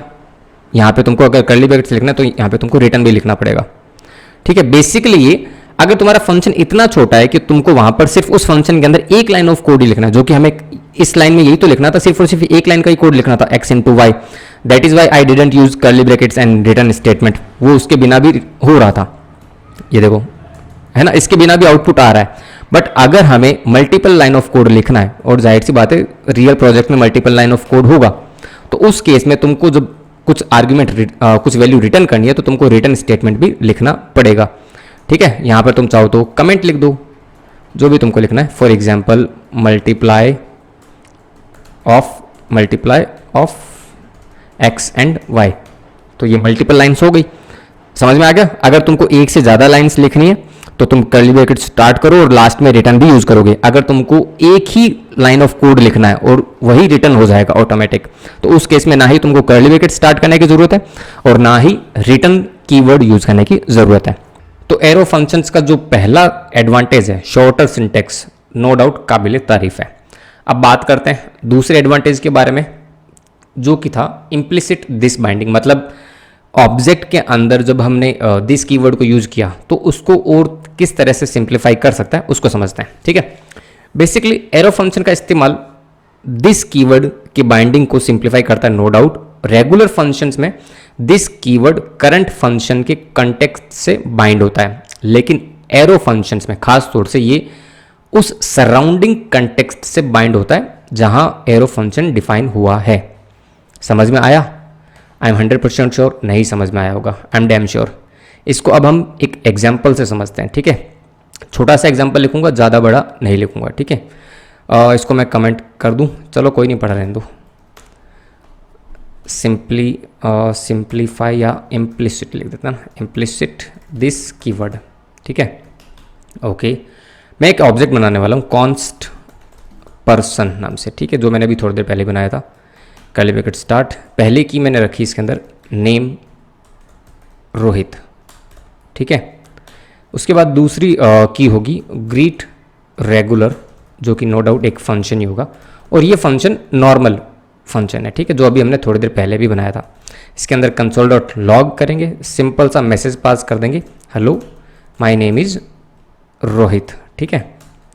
यहाँ मैंने लिख दिया दिस डॉट नेम, कोई बड़ी बात नहीं है। अब इसी को मैं कॉपी करूँगा और यहाँ पे मैं रेगुलर की बजाय इस की को नाम दूंगा एरो, बिकॉज इसको मैं एक एरो फंक्शन बनाने वाला हूँ, ठीक है। ओके, यहाँ पे कॉमा मिसिंग है, ओके, बाकी कोई डिफरेंस नहीं है, ओके। अब इन दोनों कीज़ को मैं कॉल करूँगा मैंने कॉल किया पर्सन डॉट, सबसे पहले तो ग्रीट रेगुलर को कॉल किया, तो देखो आउटपुट क्या आता है, hello my name is Rohit, जो कि अभी हमने थोड़ी देर पहले भी देखा था। एक रेगुलर फंक्शन है, कोई चेंज नहीं है, ठीक है। अब हम कॉल करते हैं किसको, एरो फंक्शन को, ग्रीट एरो। आउटपुट देखना क्या आता है, hello my name is blank. क्यों आ रहा है ब्लैंक, अब उसको समझो। बेसिकली हो क्या रहा है, पर्सन ऑब्जेक्ट में दो मेथड है, एक तो है रेगुलर, ग्रीट रेगुलर, और दूसरा है greet arrow. Greet regular method में दिस ऑब्जेक्ट खुद को रेफर करता है, पर्सन, ठीक है, मतलब जो हमारा पर्सन ऑब्जेक्ट है, इसलिए दिस डॉट नेम सही तरीके से ऑब्जेक्ट की नेम प्रॉपर्टी को एक्सेस कर पा रहा है, ठीक है। दूसरी तरफ ग्रीट एरो जो मेथड है वो बेसिकली एक एरो मेथड है, वी नो दैट। अब क्योंकि ये एक एरो मेथड है तो दिस एरो फंक्शन को डिफाइन किए गए सराउंडिंग कॉन्टेक्स्ट को रेफर करता है। इस केस में एरो फंक्शन ग्लोबल स्कोप में डिफाइन हुआ है, इसलिए this dot name person object की नेम प्रॉपर्टी तक नहीं पहुंच पाएगा। क्लियर है? तो ये एग्जांपल दिखाता है कि रेगुलर फंक्शन और एरो फंक्शन में दिस कीवर्ड की वैल्यू में क्या अंतर होता है। Got it? Next is rest operator. अब बेसिकली रेस्ट ऑपरेटर एक तरह का स्प्रेड ऑपरेटर ही होते हैं, हालांकि स्प्रेड ऑपरेटर एक अलग चीज है जो कि हम जस्ट आफ्टर दिस पढ़ेंगे, ठीक है। लेकिन इसका इस्तेमाल जो है वो फंक्शन आर्ग्यूमेंट को हैंडल करने में होता है। रेस्ट ऑपरेटर का जो ऑफिशियल सिंटैक्स है वो ट्रिपल डॉट है, वो मैं अभी थोड़ी देर में बता ही दूंगा कोड जब हम करेंगे, जो फंक्शन के पैरामीटर लिस्ट के आगे लगाया जाता है। ये ऑपरेटर फंक्शन में रिमेनिंग आर्ग्यूमेंट को एक एरे में कलेक्ट करता है। कैसे कलेक्ट करता है वो हम समझते हैं, ठीक है। पहले तो मैं क्या लिखता हूँ, एक बेसिक सा फंक्शन बनाता हूँ, ठीक है, जो कि अभी हम तक बना रहे थे। फंक्शन लिखा मैंने सम, और इसके अंदर मैंने दो आर्ग्यूमेंट को रिसीव किया, और यहाँ पे मैं क्या कर रहा हूँ, रिटर्न कर रहा हूँ a प्लस बी को, सिंपल। और यहाँ मैं क्या कर दूंगा, कंसोल डॉट लॉग लिखूंगा, और इसके अंदर मैं उस फंक्शन को कॉल करूंगा a प्लस बी। कोई खास डिफरेंस नहीं, a प्लस बी नहीं होगा ना यार, वैल्यूज पास होगी 10 प्लस 20, ठीक है। आउटपुट आ रहा है नन, नन क्यों आ रहा है यार, आउटपुट तो 5 आना चाहिए प्लस क्यों लगा रहा हूँ मेरे भाई, कॉमा लगाऊँ। आउटपुट आ रहा है 30, वेल गुड, ओके। तो ये तो था बेसिक सा फंक्शन, ट्रेडिशनल फंक्शन जो कि हम यूज़ करते हुए आ रहे हैं। अब हम समझते हैं स्प्रेड ऑपरेटर को किस तरह से यूज़ करते हैं, ठीक है। तो यहाँ पे मैं कमेंट डालता हूँ, फंक्शन विद रेस्ट ऑपरेटर, ठीक है, या लिख देते हैं function argument with rest operator, ठीक है। एक फंक्शन बनाता हूँ मैं, function sum with rest, reset नहीं, रेस्ट REST, ठीक है। यहाँ पे मैं लिखूँगा ट्रिपल डॉट, और यहाँ मैंने लिखा कीज़ का नाम लिख दिया, और जो वेरिएबल नेम है वो नंबर्स लिख दिया। कॉल भी करेंगे, डोंट वरी। एक वेरिएबल लिया, let total is equals to 0 कर दिया, फिर एक लूप चला देंगे, लेट नम ऑफ नंबर्स, ठीक है, ओके। टोटल के अंदर क्या कर देंगे, total plus equal to num, that's it, और लास्ट में रिटर्न कर देंगे टोटल को। अब ये फंक्शन को डिफाइन मैं नहीं करने वाला, ठीक है। कंसोल डॉट लॉग में हमने क्या लिखा, सम विद रेस्ट। अब यहाँ पे मैं क्या करूँगा, 2 से 3 वैल्यूज़ को पास कर दूंगा, 2 3 3 4 5 फॉर एग्जांपल। तो आउटपुट क्या आएगा, देखो 12। समझो मैंने एक फंक्शन बनाया जिसके अंदर मैंने क्या पास किया, 3 आर्ग्यूमेंट पास किए, और ये तीनों आर्ग्यूमेंट इस वेरिएबल के अंदर ऑटोमेटिक एक एरे, मतलब इसने यहाँ पर हमें 3 वेरिएबल लिखने की जरूरत नहीं है, ABC या num1 num2 नंबर 3, जैसा हमने हमारे ट्रेडिशनल बेसिक फंक्शन के अंदर 3 आर्ग्यूमेंट हमने रिसीव किए क्योंकि हम 3 ही पास कर रहे थे। अब इसके अंदर हम क्या कर रहे हैं, 3 आर्ग्यूमेंट पास कर रहे हैं, बट उनको रिसीव एक ही वेरिएबल के अंदर कर रहे हैं। बेसिकली वो वेरिएबल जो है वो एक एरे में कन्वर्ट हो जाएगा। क्लियर है? और उसके बाद तो क्या है, अंदर फंक्शनैलिटी तो हो रही है, बस एक लूप चला और सभी का सम होके रिटर्न हो गया, ठीक है। चलो एक और यूज केस देखते हैं इसका। रेस्ट ऑपरेटर का जो इस्तेमाल है प्राइमरली फंक्शन में वेरिएबल नंबर ऑफ आर्ग्यूमेंट्स को कलेक्ट करने के लिए होता है, ठीक है। रिपीट करता हूँ, रेस्ट ऑपरेटर का इस्तेमाल प्राइमरली फंक्शन में वेरिएबल नंबर ऑफ आर्ग्यूमेंट को कलेक्ट करने के लिए होता है। इससे आप फ्लेक्सिबल और रीयूजेबल फंक्शन क्रिएट कर सकते हैं, ठीक है। एक एग्जांपल और देख लेते हैं इसका। चलो कंसोल डॉट लॉग को मैंने किया कमेंट ताकि आउटपुट ना दिखे, ओके। फंक्शन मैंने बनाया फंक्शन प्रिंट डिटेल नाम से, ठीक है। इसके अंदर मैंने 2 वेरिएबल रिसीव किए, एक तो डायरेक्ट वेरिएबल है और दूसरा है डिटेल के अंदर, ठीक है। बॉडी में लिख देते हैं हम for example console dot log में यहाँ मैंने लिखा नेम, कॉन्कनेट कर देते हैं हम नेम से, ठीक है। और दूसरा क्या है डिटेल्स, तो डिटेल लिख देते हैं और इसको हम कॉन्करेंट कर देते हैं डिटेल वाले एरे से, ठीक है। नो डाउट वो एक एरे ही बन जाएगा ना, सिंपल है। अब इसको हम क्या करते हैं, प्रिंट डिटेल फंक्शन को कॉल करते हैं। इसके अंदर हमें क्या करना है, आर्ग्यूमेंट्स को पास करना है। फॉर एग्जांपल मैंने पहले पास किया अमित, ठीक है। उसके बाद मैंने पास किया फॉर एग्जांपल एज उसकी 18, ठीक है। प्रोफेशन उसका स्टूडेंट।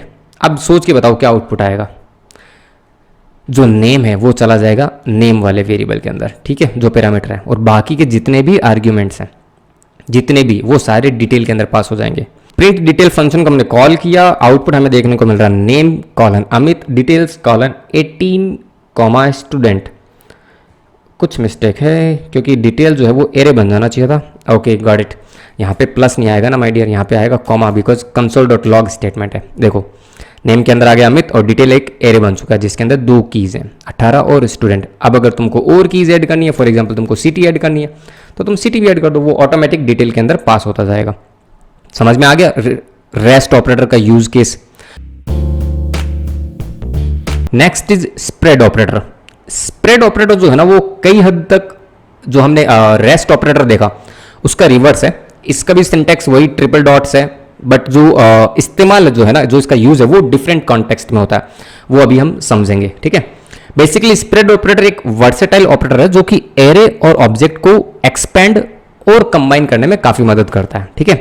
पहले हम इसको एरे के साथ समझते हैं, स्प्रेडिंग एरे, ठीक है, कि एरे को किस तरह से ये स्प्रेड करता है या फिर कहें तो एक्सपांड करता है। मैंने एक वेरिएबल लिया कॉन्स्ट num1 जिसके अंदर वैल्यूज ली मैंने 2,4,8 फॉर एग्जाम्पल, ठीक है। फिर मैंने फिर से एक न्यू वेरिएबल लिया कॉन्स्ट num2 जिसके अंदर मैंने ट्रिपल डॉट लगा के num1 को पास कर दिया, सेव किया। तो अब यहाँ पे क्या हो रहा है, जैसे ही मैंने ट्रिपल डॉट लगा के num1 लिखा तो जो num1 एरे है उसकी सारी वैल्यूज num2 के अंदर आ गई 0, 1 और 2 इंडेक्सेस पे, ठीक है। अब अगर मुझे इसके अंदर और वैल्यूज रखनी है तो वो मैं रख दूंगा आगे, ठीक है। console.log करूंगा किसको, num2 को। आउटपुट देखते हैं num2 का क्या आ रहा है, सेव किया, देखो 2, 4, 8, 10, 12, ठीक है। और अगर num1 को करूंगा, num1 का आउटपुट क्या आएगा, 2, 4, 8, as simple as that. Clear है, ओके। आगे बढ़ते हैं। अब मैं करता हूं स्प्रेडिंग ऑब्जेक्ट।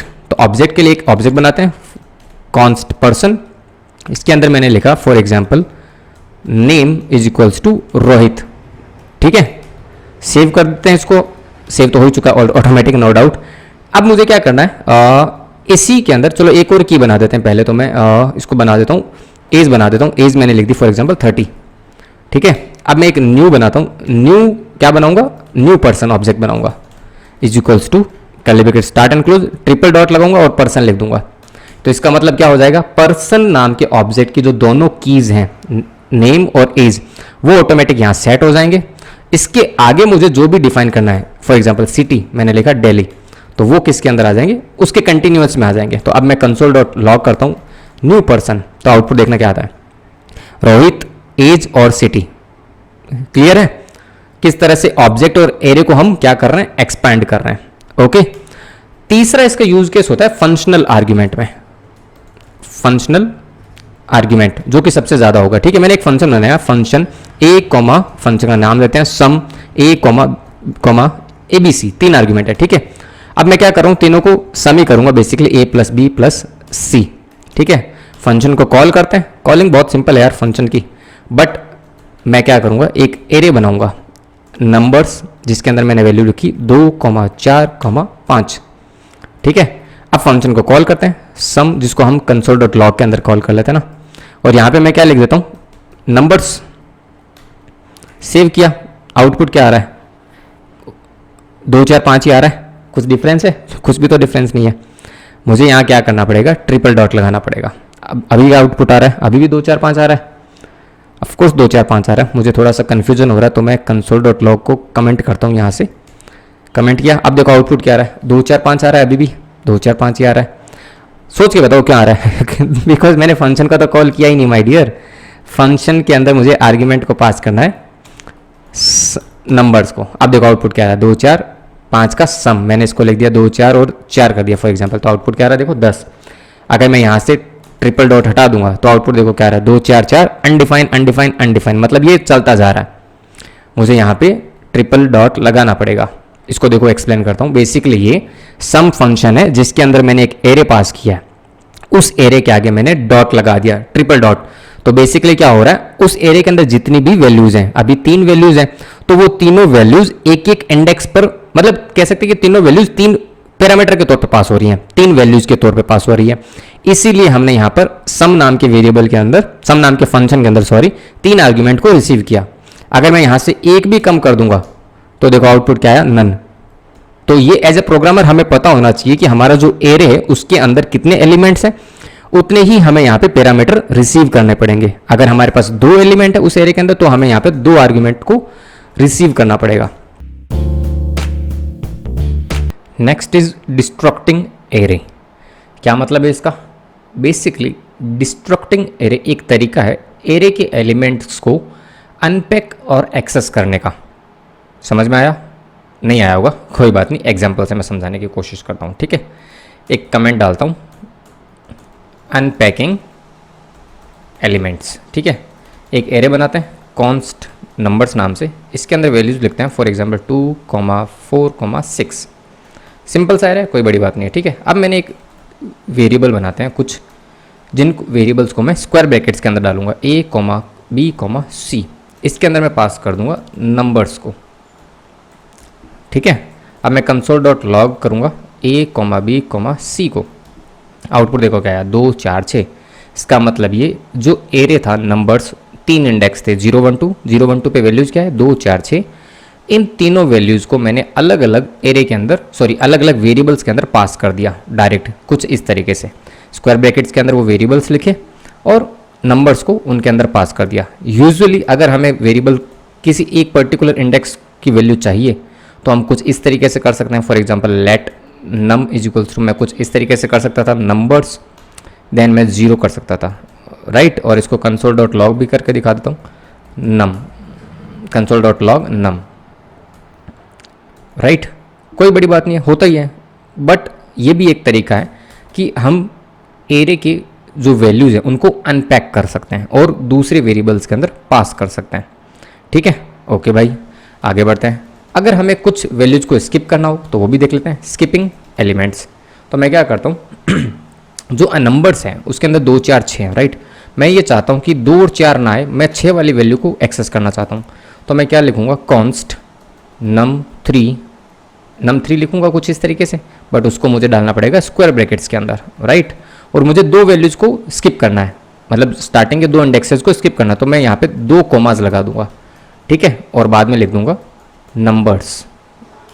सेव कर दिया, कंसोल डॉट लॉग करते हैं और मैंने यहाँ लिखा नम ही है ना हमारे वेरिएबल का नाम, नम 3 है।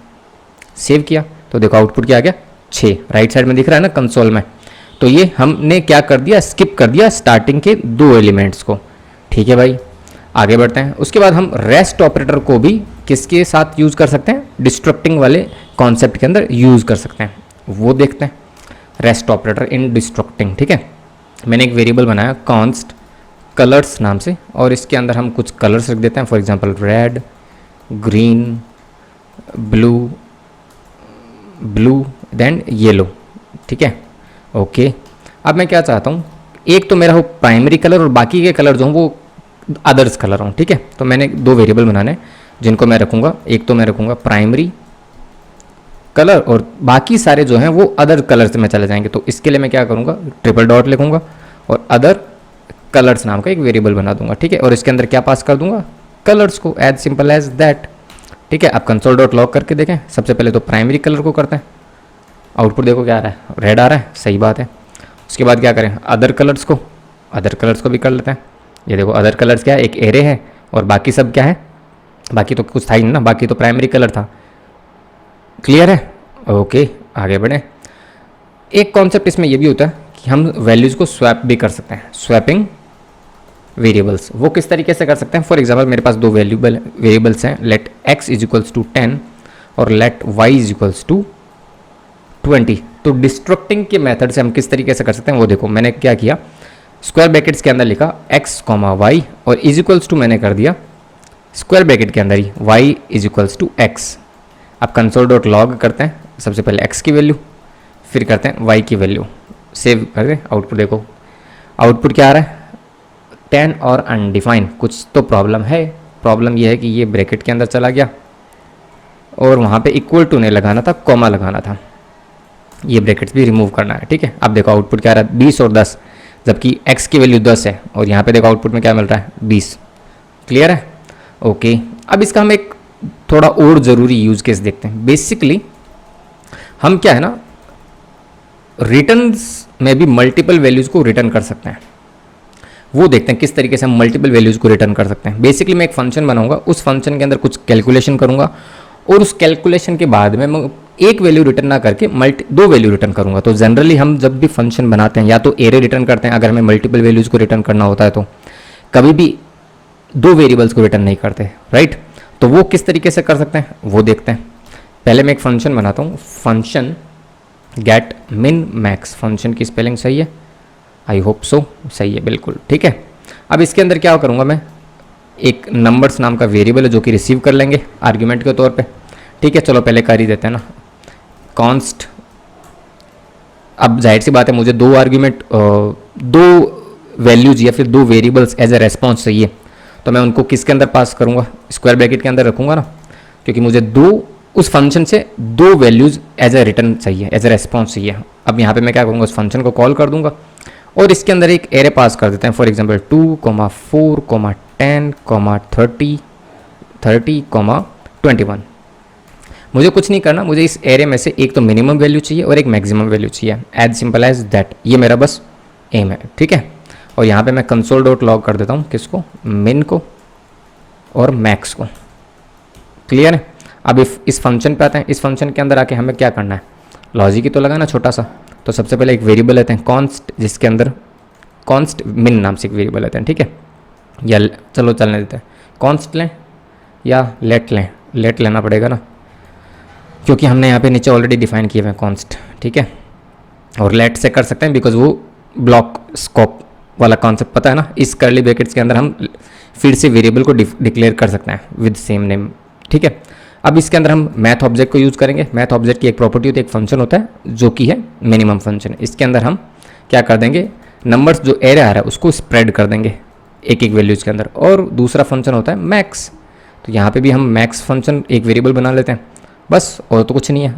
हमने क्या किया, नंबर्स नाम का जो एरे रिसीव हो रहा है, ठीक है, एरे यहाँ रिसीव हो रहा था, उस एरे को हमने स्प्रेड कर दिया अलग अलग वैल्यूज़ के अंदर। कंसोल डॉट लॉग करके दिखाऊँ, कंसोल डॉट लॉग किया मैंने नंबर्स को, ठीक है, सेव किया। आउटपुट आ रहा है गेट मिन मैक्स में कुछ प्रॉब्लम है अभी भी।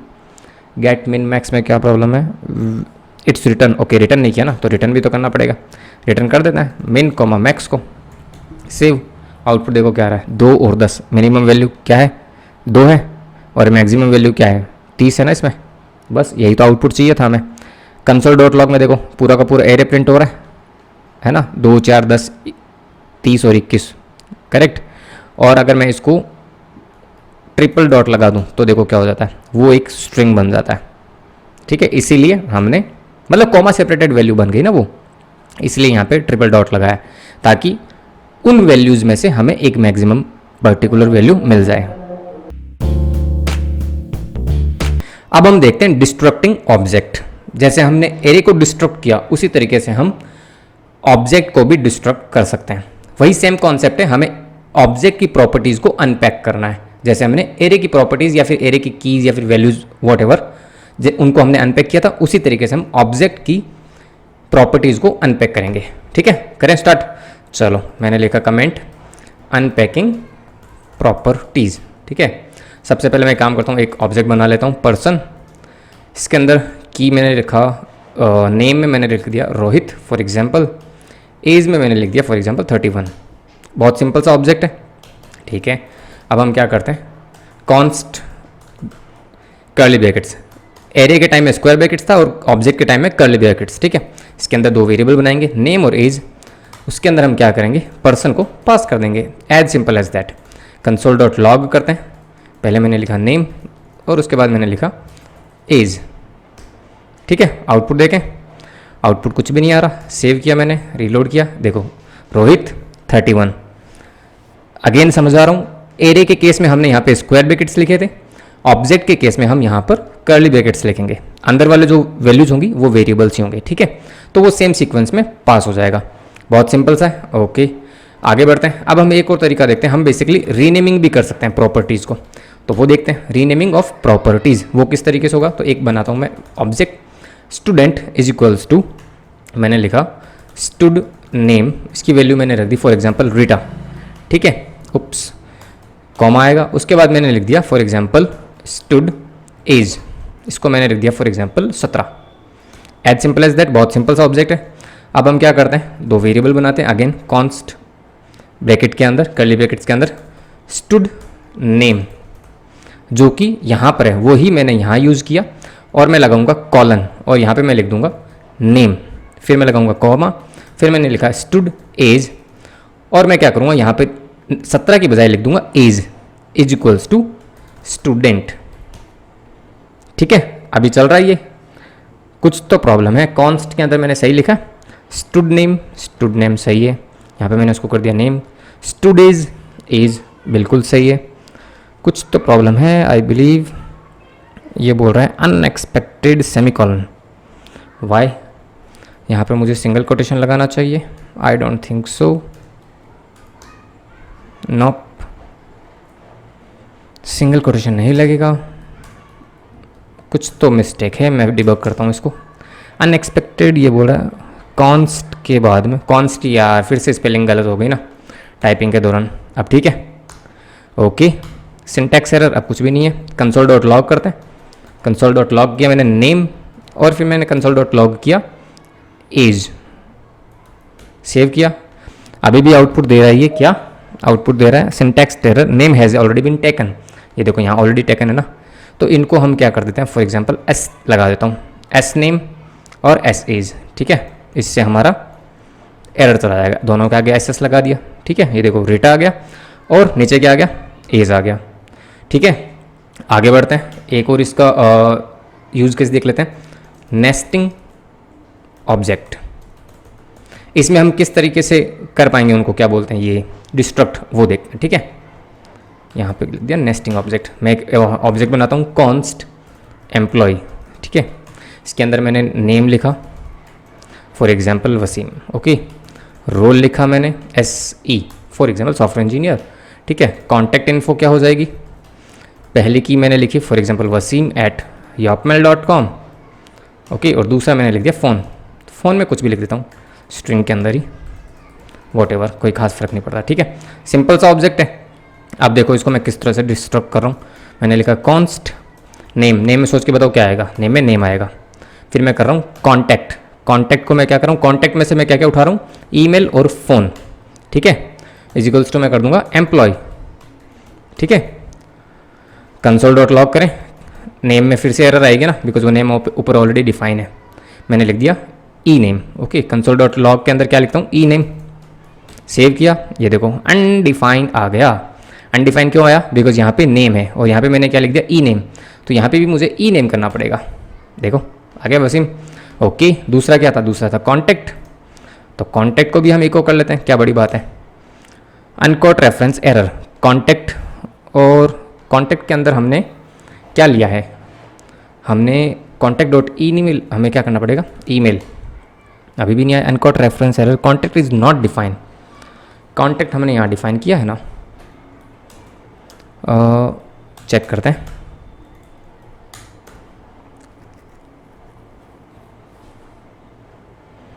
चलना तो चाहिए यार।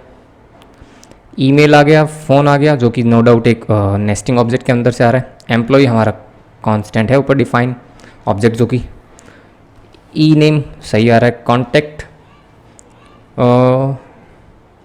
आना तो चाहिए यार, एक बार डायरेक्ट ईमेल करके देखते हैं।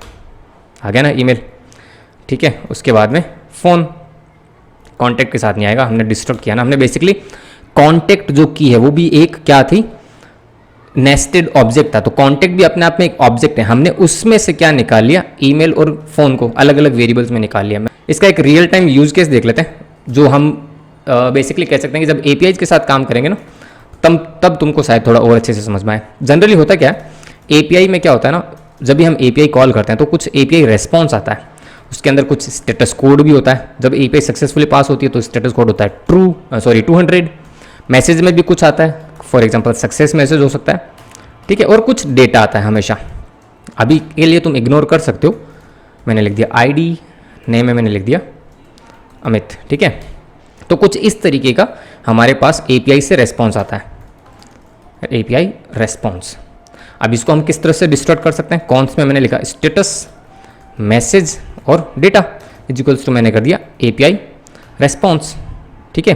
अब कंसोल डॉट लॉग करके हम क्या कर सकते हैं, फॉर एग्जांपल डेटा को कंसोल कर सकते हैं। तो आउटपुट देखो क्या आ गया, ऑब्जेक्ट है। मैसेज तुमको चाहिए तो मैसेज भी नो डाउट एक अलग वेरिएबल में आया हुआ है, तो मैसेज आ गया। स्टेटस तुमको चाहिए तो स्टेटस भी हमारे पास एक अलग वेरिएबल में है, तो स्टेटस भी आ गया, ठीक है। Next is symbols. अब सिंबल्स क्या होते हैं वो देखते हैं। सिंबल्स को ना बेसिकली दूसरे जो प्रिमिटिव डेटा टाइप्स होते हैं जैसे कि स्ट्रिंग, नंबर्स, बूलियंस, नल या फिर अनडिफाइंड, उन्हीं के साथ यूज किया जा सकता है, ठीक है। बेसिकली होता क्या है, सिंबल्स खुद भी प्रिमिटिव वैल्यूज ही होते हैं जो कि स्ट्रिंग और नंबर जैसी वैल्यूज से थोड़े अलग होते हैं, थोड़े नहीं बहुत ज़्यादा अलग होते हैं, ठीक है। अब इनको डिफाइन कैसे करते हैं वो देख लेते हैं। फॉर एग्जाम्पल मैंने एक वेरिएबल बनाया कॉन्स्ट आईडी, जिसको मैं कुछ इस तरीके से डिफाइन करूंगा सिंबल, और यहाँ पे मैं कुछ भी आईडी दे दूंगा, ठीक है। देखो सिंबल जनरली क्या है ना कि ES6 का ही एक फीचर है, एक नया डेटा टाइप इन्होंने लॉन्च कर दिया। क्यों बस कर दिया होगा, आई बिलीव कुछ स्ट्रॉन्ग यूनिक वैल्यूज के लिए। बेसिकली ये कि जनरली तो देखो यूनिक वैल्यूज के लिए हम कांस्टेंट भी डिफाइन कर सकते थे, क्योंकि कांस्टेंट जो है वो रीडिफाइन नहीं हो सकता, राइट। बट थोड़ा और कहने का मतलब थोड़ा और स्ट्रॉन्ग मैकेनिज्म यूज करने के लिए हमने सिंबल को भी इंट्रोड्यूस कर दिया, ताकि वैल्यूज जो है वो और ज़्यादा स्ट्रॉन्ग हो सके। एक कारण ये, दूसरा ये कि अगर मैं मान लो इसी सिंबल को, सेम वैल्यू को एक दूसरे वेरिएबल के अंदर असाइन कर दूं, तो भी क्या तुमको लगता है दोनों वैल्यू सेम होंगी। फॉर एग्जांपल मैंने लिख दिया 1 2 3 और यहाँ पे भी लिख दिया 1 2 3। अब क्या तुमको लगता है कि ID1 और ID2 सेम है? देखने से तो लग रहा है, चलो देख लेते हैं। कंसोल डॉट लॉग मैंने किया ID1 equal to ID2, save किया, आउटपुट देखो क्या आ रहा है, फॉल्स कंसोल में। डाउन साइड देखो, मतलब ये सिंबल की मदद से जो भी वैल्यूज हम यूज करेंगे, भले ही वो वैल्यू सेम दिखती हो, देखने में वो बिल्कुल सेम है, पर उसके बावजूद भी वो डिफरेंट होगी, दोनों एक दूसरे से अलग होंगी, ठीक है। तो इसीलिए सिंबल को निजाद किया गया कि अगर आपने सिंबल की मदद से कोई वैल्यू डिफाइन कर दी तो बस भूल जाओ, वो अपने आप में एक अलग वैल्यू है, ठीक है। ओके, अब सिंबल्स को हम ऑब्जेक्ट के साथ भी यूज कर सकते हैं, तो देखते हैं किस तरीके से। मैंने फॉर एग्जांपल लिखा कॉन्स्ट यूजर, यहां पर मैं जो की बनाऊंगा उसको मैं कुछ इस तरीके से बनाऊंगा, सिंबल ब्रैकेट के अंदर लिख दूंगा मैं आईडी, ठीक है। यहाँ पे मैंने लिख दिया फॉर एग्जांपल 1, फिर नेम डिफाइन कर देते हैं, नेम मैंने लिख दिया फॉर एग्जांपल रोहन, बस। उसके बाद क्या करते हैं, कंसोल डॉट लॉग करते हैं। कंसोल डॉट लॉग में मैंने किया यूजर, सेव किया, तो देखो आउटपुट क्या आ रहा है, नेम रोहन और सिंबल आईडी आ रहा है, ठीक है। तो इस तरीके से हम इसको ऑब्जेक्ट के साथ यूज कर सकते हैं, एरे के साथ भी यूज कर सकते हैं, वो भी देख लेते हैं एरे के साथ, ठीक है। Const for example a variable का नाम लेते हैं AR, यहाँ पे हमने एरे डिफाइन किया, सिंबल कीवर्ड की मदद से हमने एक वैल्यू डिफाइन कर दी 1, फिर सिंबल कीवर्ड की मदद से हमने एक वैल्यू डिफाइन कर दी 2, ठीक है। बस कंसोल डॉट लॉग कर देते हैं AR को, सेव किया, आउटपुट देखो दोनों में बोल रहा है अनडिफाइन। कंसोल डॉट लॉग में एरर आ रही है अनडिफाइन, क्यों? एक बार तो पहले मैं ऊपर वाले को कमेंट करूं, जरूरत है क्या? नहीं है जरूरत। आउटपुट तो कुछ और आना चाहिए था माय डियर, सिंबल 1 अनडिफाइन ही आएगा ना यार, मैंने यहाँ स्क्वायर ब्रैकेट लगा दिया, स्क्वायर ब्रैकेट नहीं लगेगा, नॉर्मल ब्रैकेट लगेगा, ठीक है। अब देखना आउटपुट सिंबल 1 सिंबल 2। अब अगर मैं इसको यहाँ पे भी 1 कर दूँ तो वैल्यू देखने में तो बिल्कुल सेम है। अगर मैं कंसोल डॉट लॉग में ये करूँ AR 0 तो नो डाउट सिंबल 1 आ रहा है। यहाँ पे मैं इक्वल टू लगा देता हूँ AR 1 के, है क्या इक्वल? नहीं है। जैसा मैंने थोड़ी देर पहले बताया, भले ही कोई वैल्यू सेम दिख रही हो बट वो अलग होंगी। Next is strict mode. अब स्ट्रिक्ट मोड क्या होता है वो समझते हैं। बेसिकली ये जो मोड होता है ना, ये हमारे कोड को थोड़ा और, कहने का मतलब साफ सुथरा बना देता है, कुछ एरर रेजिडेंट बना देता है। बेसिकली अगर हमारे एरर में किसी भी टाइप की बग होती है, कोई एरर होती है ना, तो ये हमारे कोड को एग्जीक्यूट नहीं होने देता, हमारे सामने उस एरर को ला के रख देता है कि भाई इस एरर को तुम फिक्स करो, ठीक है। तो बेसिकली स्ट्रिक्ट मोड एक स्पेशल मोड है जिससे आप अपने जावास्क्रिप्ट कोड में इनेबल कर सकते हैं। कैसे इनेबल कर सकते हैं वो मैं अभी बताऊंगा। इस मोड में जावास्क्रिप्ट इंटरप्रेटर कोड को ज़्यादा टाइटली चेक करता है और कुछ रिस्की या फिर जो पोटेंशियली प्रॉब्लमेटिक प्रैक्टिस होती है उसको रोक देता है, ठीक है। क्यों यूज़ करना चाहिए? तो यार बहुत सिंपल सी बात है ना, अगर हम इस मोड को यूज़ करेंगे तो हमारे सॉफ्टवेयर, हमारी एप्लीकेशन के अंदर मिनिमम बग्स रहेगी, जो कोड के अंदर प्रॉब्लम है वो हमारे सामने आ जाएगी, जो कॉमन मिस्टेक्स हम कर रहे हैं वो अवॉइड कर सकेंगे, right. And no doubt code की जो क्वालिटी होगी वो भी इंप्रूव होगी ही होगी, राइट। अब इसको कैसे इनेबल करना है तो वो देख लेते हैं। इनेबल करने का बहुत ही सिंपल सा तरीका है। डबल कोटेशन के अंदर हमें लिखना है use strict, as simple as that. बस डबल कोटेशन के अंदर क्या लिखना है? Use strict. और कहां लिखना है? जावास्क्रिप्ट की फाइल में टॉप में, बिल्कुल टॉप में, इस तरीके से समझ लो, बिल्कुल टॉप में, ठीक है। क्लियर है ना? बिल्कुल टॉप में। अब इसके बाद तुम जो भी कोड करोगे जावास्क्रिप्ट का वो तुम कर सकते हो। वो जावास्क्रिप्ट का जो इंटरप्रेटर है उसको बिल्कुल स्ट्रिक्टली चेक करेगा। अगर तुम किसी index file, sorry HTML file में या फिर पीएचपी फाइल में, किसी भी फाइल में जावास्क्रिप्ट लिख रहे हो तो यहां पर तुम स्क्रिप्ट टैग के अंदर लिखोगे यूज स्ट्रिक्ट। अब इसके बाद तुम तुम्हारी जावास्क्रिप्ट को स्टार्ट कर सकते हो। क्लियर है? ओके, अभी के लिए हमको इस फाइल में कुछ नहीं लिखना, हम वापस चलते हैं script.js में, ठीक है। तो अब इसका हम क्या करते हैं, एक यूज केस समझ लेते हैं एक एग्जांपल के साथ। तो पहले तो मैं इसको कर देता हूं कमेंट। कमेंट करने का मतलब ये कि हमने स्ट्रिक्ट मोड को इनेबल नहीं किया, जो कि अभी तक हमने देखा ही है, विदाउट स्ट्रिक्ट मोड ही हम कर रहे थे, राइट। तो मैं क्या करता हूं, एक सिंपल सा फंक्शन बनाता हूं, function show info for example, ठीक है। इसके अंदर मैंने क्या किया, एक वेरिएबल के अंदर वैल्यू ली फॉर एग्जाम्पल 30 और console.log कर दिया age comma colon age comma age, ठीक है। सेव करते हैं। अब क्या करते हैं, इस फंक्शन को कॉल कर लेते हैं। फंक्शन कॉल करने के लिए शो इन्फो मैंने सिंपली कॉल ही किया और हमारे सामने आउटपुट आ गया 30। कंसोल में देखो एज कॉलन 30। अब तुम सच सच बताओ, तुमको कुछ प्रॉब्लम दिख रही है इस वेरिएबल, सॉरी इस प्रोग्राम के अंदर, छोटे से फंक्शन के अंदर? नहीं दिख रही, कोई बात नहीं। अब मैं क्या करता हूँ, स्ट्रिक्ट मोड को इनेबल कर देता हूँ। कमेंट रिमूव कर दिया, अनकमेंट कर दिया। अब देखो हमारे सामने एरर आ गई, uncaught reference error age is not defined. समझ में आ रहा है? एज वाले वेरिएबल को देखो लाइन नंबर 6 पे, क्या हमने यहाँ पर एज को डिक्लेयर किया विद वार लेट और कॉन्स्ट? नहीं किया। तो स्ट्रिक्ट मोड साफ साफ बोल रहा है कि भाई ये जो वेरिएबल है ना वो डिफाइन नहीं है, तो तुम उसको डिक्लेयर करो पहले किसी एक टाइप के साथ। फॉर एग्जाम्पल मैंने लिखा वार, तो नाउ एरर इज गॉन। चाहो तो लेट के साथ कर दो, कोई प्रॉब्लम नहीं है, बट डिफाइन करना जरूरी है with particular type, var let और कॉन्स्ट वॉट एवर, उससे फर्क नहीं पड़ता। तो ये बहुत छोटा सा एग्जाम्पल था। यूज स्ट्रिक्ट की मदद से बेसिकली हमने स्ट्रिक्ट मोड को इनेबल कर दिया और एक छोटी सी एरर को भी उसने पकड़ लिया, जाने नहीं दिया, right. Last topic in the list is error handling. Basically error handling का इस्तेमाल किसी भी प्रोग्रामिंग लैंग्वेज में कोड को अनएक्सपेक्टेड एरर को हैंडल करने और यूजर को यूजर फ्रेंडली मैसेज देने के लिए होता है, ठीक है। मतलब ये कि कई बार क्या होता है ना कि हम प्रोग्रामिंग जब करते हैं तो काफ़ी सारे केसेस होते हैं, तो एरर आ जाती है, ठीक है। अब यूज़र के सामने एरर आए तो वो अच्छा नहीं लगता ना, तो इसीलिए हम एरर हैंडलिंग कॉन्सेप्ट को यूज़ करते हैं ताकि एरर को हैंडल कर सकें और यूज़र के सामने कुछ कोड फटे ना, ठीक है, और उसके सामने एक वेल प्रॉपर मैसेज आए कि भाई कुछ ऐसा हुआ है तो इस वजह से ये काम नहीं हो सकता, ठीक है। अब यहाँ पर जावास्क्रिप्ट के अंदर हम ट्राई कैच ब्लॉक को यूज़ करते हैं। तो ट्राई कैच ब्लॉक एक एरर हैंडलिंग का ही एक कॉमन सा तरीका है और जो कि काफ़ी सारी प्रोग्रामिंग लैंग्वेजेस में यूज़ होता है, ठीक है। इसमें हम कोड को ट्राई ब्लॉक में लिखते हैं जहाँ पर कुछ अनएक्सपेक्टेड हो सकता है, मतलब अनएक्सपेक्टेड एरर जनरेट हो सकती है, ठीक है। और कैच ब्लॉक में हम बेसिकली उन एरर्स को हैंडल करते हैं और यूजर के सामने रख देते हैं, ठीक है। अब इसका सिंपल सा सिंटैक्स होता है ट्राई, ठीक है। यहाँ पर हम हमारा रिस्की कोड लिखते हैं, RISKY रिस्की कोड, जो कि एक एरर दे सकता है। और ट्राई के बाहर हम एक फंक्शन यूज करते हैं कैच, जिसके अंदर एक आर्ग्यूमेंट पास करते हैं एरर, ठीक है।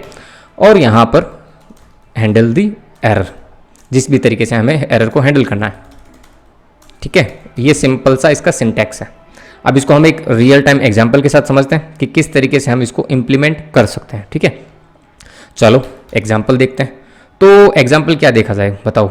मैं क्या करता हूँ, एक छोटा सा फंक्शन बनाता हूँ, ठीक है। और एक फंक्शन बनाऊंगा जिसमें मैं कुछ नहीं करूँगा, बस दो वैल्यूज़ में डिवाइड करेंगे, ठीक है। और देखेंगे कि उस फंक्शन में कुछ एरर हो सकती है या फिर नहीं। ठीक है, चलो बनाते हैं फंक्शन। फॉर एग्जांपल मैंने एक फंक्शन बनाया, फंक्शन डिवाइड। ठीक है, इसके अंदर 2 आर्गुमेंट आएंगे x, y। ठीक है, और यहाँ से हम रिटर्न कर देंगे सिंपली इस फंक्शन के अंदर आके return x divide by y। ठीक है, अब क्या करते हैं, इस फंक्शन को कॉल कर लेते हैं। सबसे पहले तो मैंने वेरिएबल लेते हैं, 2 लेने की जरूरत है, डायरेक्ट आर्गुमेंट में पास कर देंगे।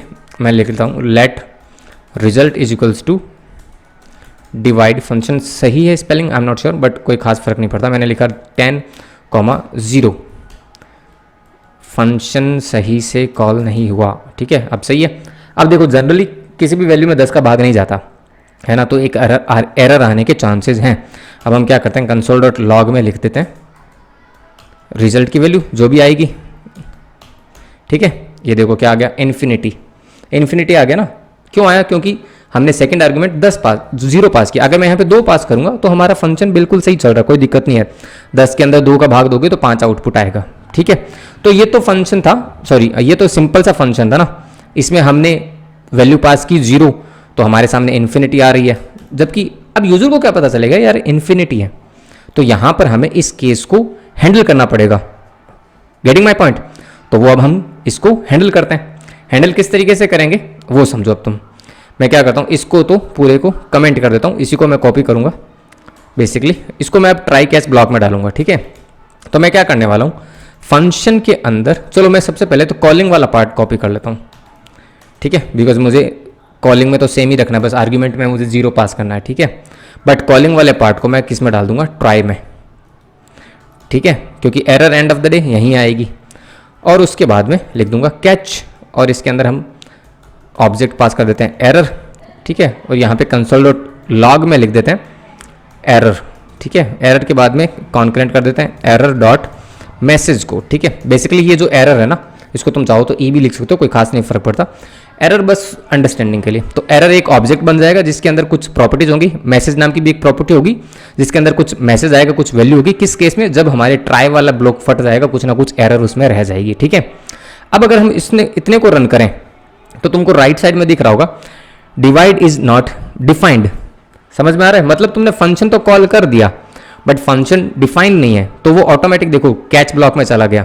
और एरर हमको क्या दे रहा है, divide is not defined. Divide function is not defined ना, सिंपल सी बात है। तो फंक्शन को डिफाइन करते हैं, फंक्शन डिवाइड, जिसके अंदर हम आर्ग्यूमेंट को रिसीव करेंगे x, y में। ठीक है, अब देखो एरर इज गॉन। एरर तो चलेगी बट अभी भी अनडिफाइंड की एरर आ रही है, बिकॉज हमने फंक्शन की बॉडी में कुछ भी नहीं लिखा, तो उसे कुछ मिल नहीं रहा रिजल्ट के अंदर। राइट, तो चलो अब क्या करते हैं, रिटर्न कर देते हैं x डिवाइड बाई y। तो देखो फिर से क्या आ गया, इन्फिनिटी। तो हम वहीं के वहीं आ गए, तो वहीं के वहीं आएंगे ना, बिकॉज हमने 0 पास किया हुआ है। तो अब हमें इसको हैंडल करना पड़ेगा कि भाई अगर 0 आता है तो कुछ कस्टम मैसेज यूजर के सामने चला जाए। तो हम रिटर्न से पहले एक इफ स्टेटमेंट लिखेंगे और चेक करेंगे कि अगर y इज इक्वल्स टू 0 है, अगर है तो हम यहाँ पर एक एरर थ्रो कर देंगे कुछ इस तरीके से। और यहाँ पर जो भी हमें मैसेज पास करना है वो हम पास कर सकते, बेसिकली वो फंक्शन पास कर सकते हैं। तो हम लिख देंगे can not divide by 0, as simple as that. अब देखो आउटपुट क्या आ रहा है, कैन नॉट डिवाइड बाय 0। तो अब यूजर को पता चल रहा है ना कि भाई तुमने सेकंड आर्ग्यूमेंट में 0 पास किया, जो कि मुमकिन नहीं है, किसी भी वैल्यू में 0 का भाग नहीं जाता, तो तुम उसको चेंज करो। तो यूजर इसको चेंज करेगा। अब देखो आउटपुट आ गया 1। ठीक है, अगर इसको 0 हटा दोगे तो आउटपुट आ गया 10, 2 कर दो तो आउटपुट आ गया 5। तो इस तरीके से जावास्क्रिप्ट में एरर हैंडलिंग की जाती है। ठीक है, तो यहाँ तक हमारे जावास्क्रिप्ट के एडवांस टॉपिक सारे कवर हो चुके हैं। नो डाउट इस वीडियो में जो मेन टॉपिक हैं, oops in JavaScript, async JavaScript, Ajax और एपीआई कॉल्स, ये भी बहुत ज़्यादा जरूरी टॉपिक है एडवांस में। इनको मैंने इस वजह से इस वीडियो के अंदर नहीं शामिल किया, बिकॉज ये अपने आप में थोड़े वाइड टॉपिक है, थोड़े बड़े टॉपिक हैं। तो इन तीनों पे मैं सेपरेट वीडियोस बनाऊंगा ताकि मैं अच्छे से तुमको एक्सप्लेन कर सकूं। ठीक है, और इनको सेपरेट रखने का एक कारण ये भी है कि इनमें मैं जो एग्जाम्पल्स को यूज करूंगा ना, उनमें कहीं ना कहीं ये सारे कॉन्सेप्ट यूज आएंगे। ठीक है, इसीलिए मैं इन तीनों टॉपिक्स पर अलग अलग वीडियोज बनाने वाला हूँ। ओके, तो अब अगर तुम वीडियो को यहाँ तक देख चुके हो, यहाँ तक मेरे साथ बने हुए हो, तो माय डियर इट मीन्स तुमको मेरा काम पसंद आ रहा है। यहाँ तक आए हो तो वीडियो को लाइक भी करके जाना, चैनल को सब्सक्राइब भी करके जाना, और अपने फ्रेंड सर्कल में वीडियो को जरूर शेयर करो। ठीक है, बिकॉज तुम अपना सपोर्ट दिखाओगे तो मुझे थोड़ा बहुत मोटिवेशन मिलेगा। राइट, मैं इस तरह की और वीडियोस बनाने की कोशिश करूंगा, नए नए ट्यूटोरियल्स लाऊंगा, नए नए प्रोजेक्ट्स भी तुम्हारे साथ शेयर करूंगा। बट तुमको अपना सपोर्ट दिखाना पड़ेगा, right. So that's it for this video. अब मिलते हैं नेक्स्ट वीडियो के अंदर किसी एक्सरसाइज के साथ। पहले 2-3 एक्सरसाइजेस देख लेते हैं, उसके बाद इन वीडियोस को ट्राई करेंगे या फिर साथ में भी चला देंगे। वो तुम चैनल के साथ बने रहो तो तुमको अपडेट्स मिलती रहेंगी। सब्सक्राइब करोगे तो अपडेट्स मिल जाएगी। ओके, चलो फिर मिलते हैं नेक्स्ट वीडियो के अंदर। Till then, bye bye.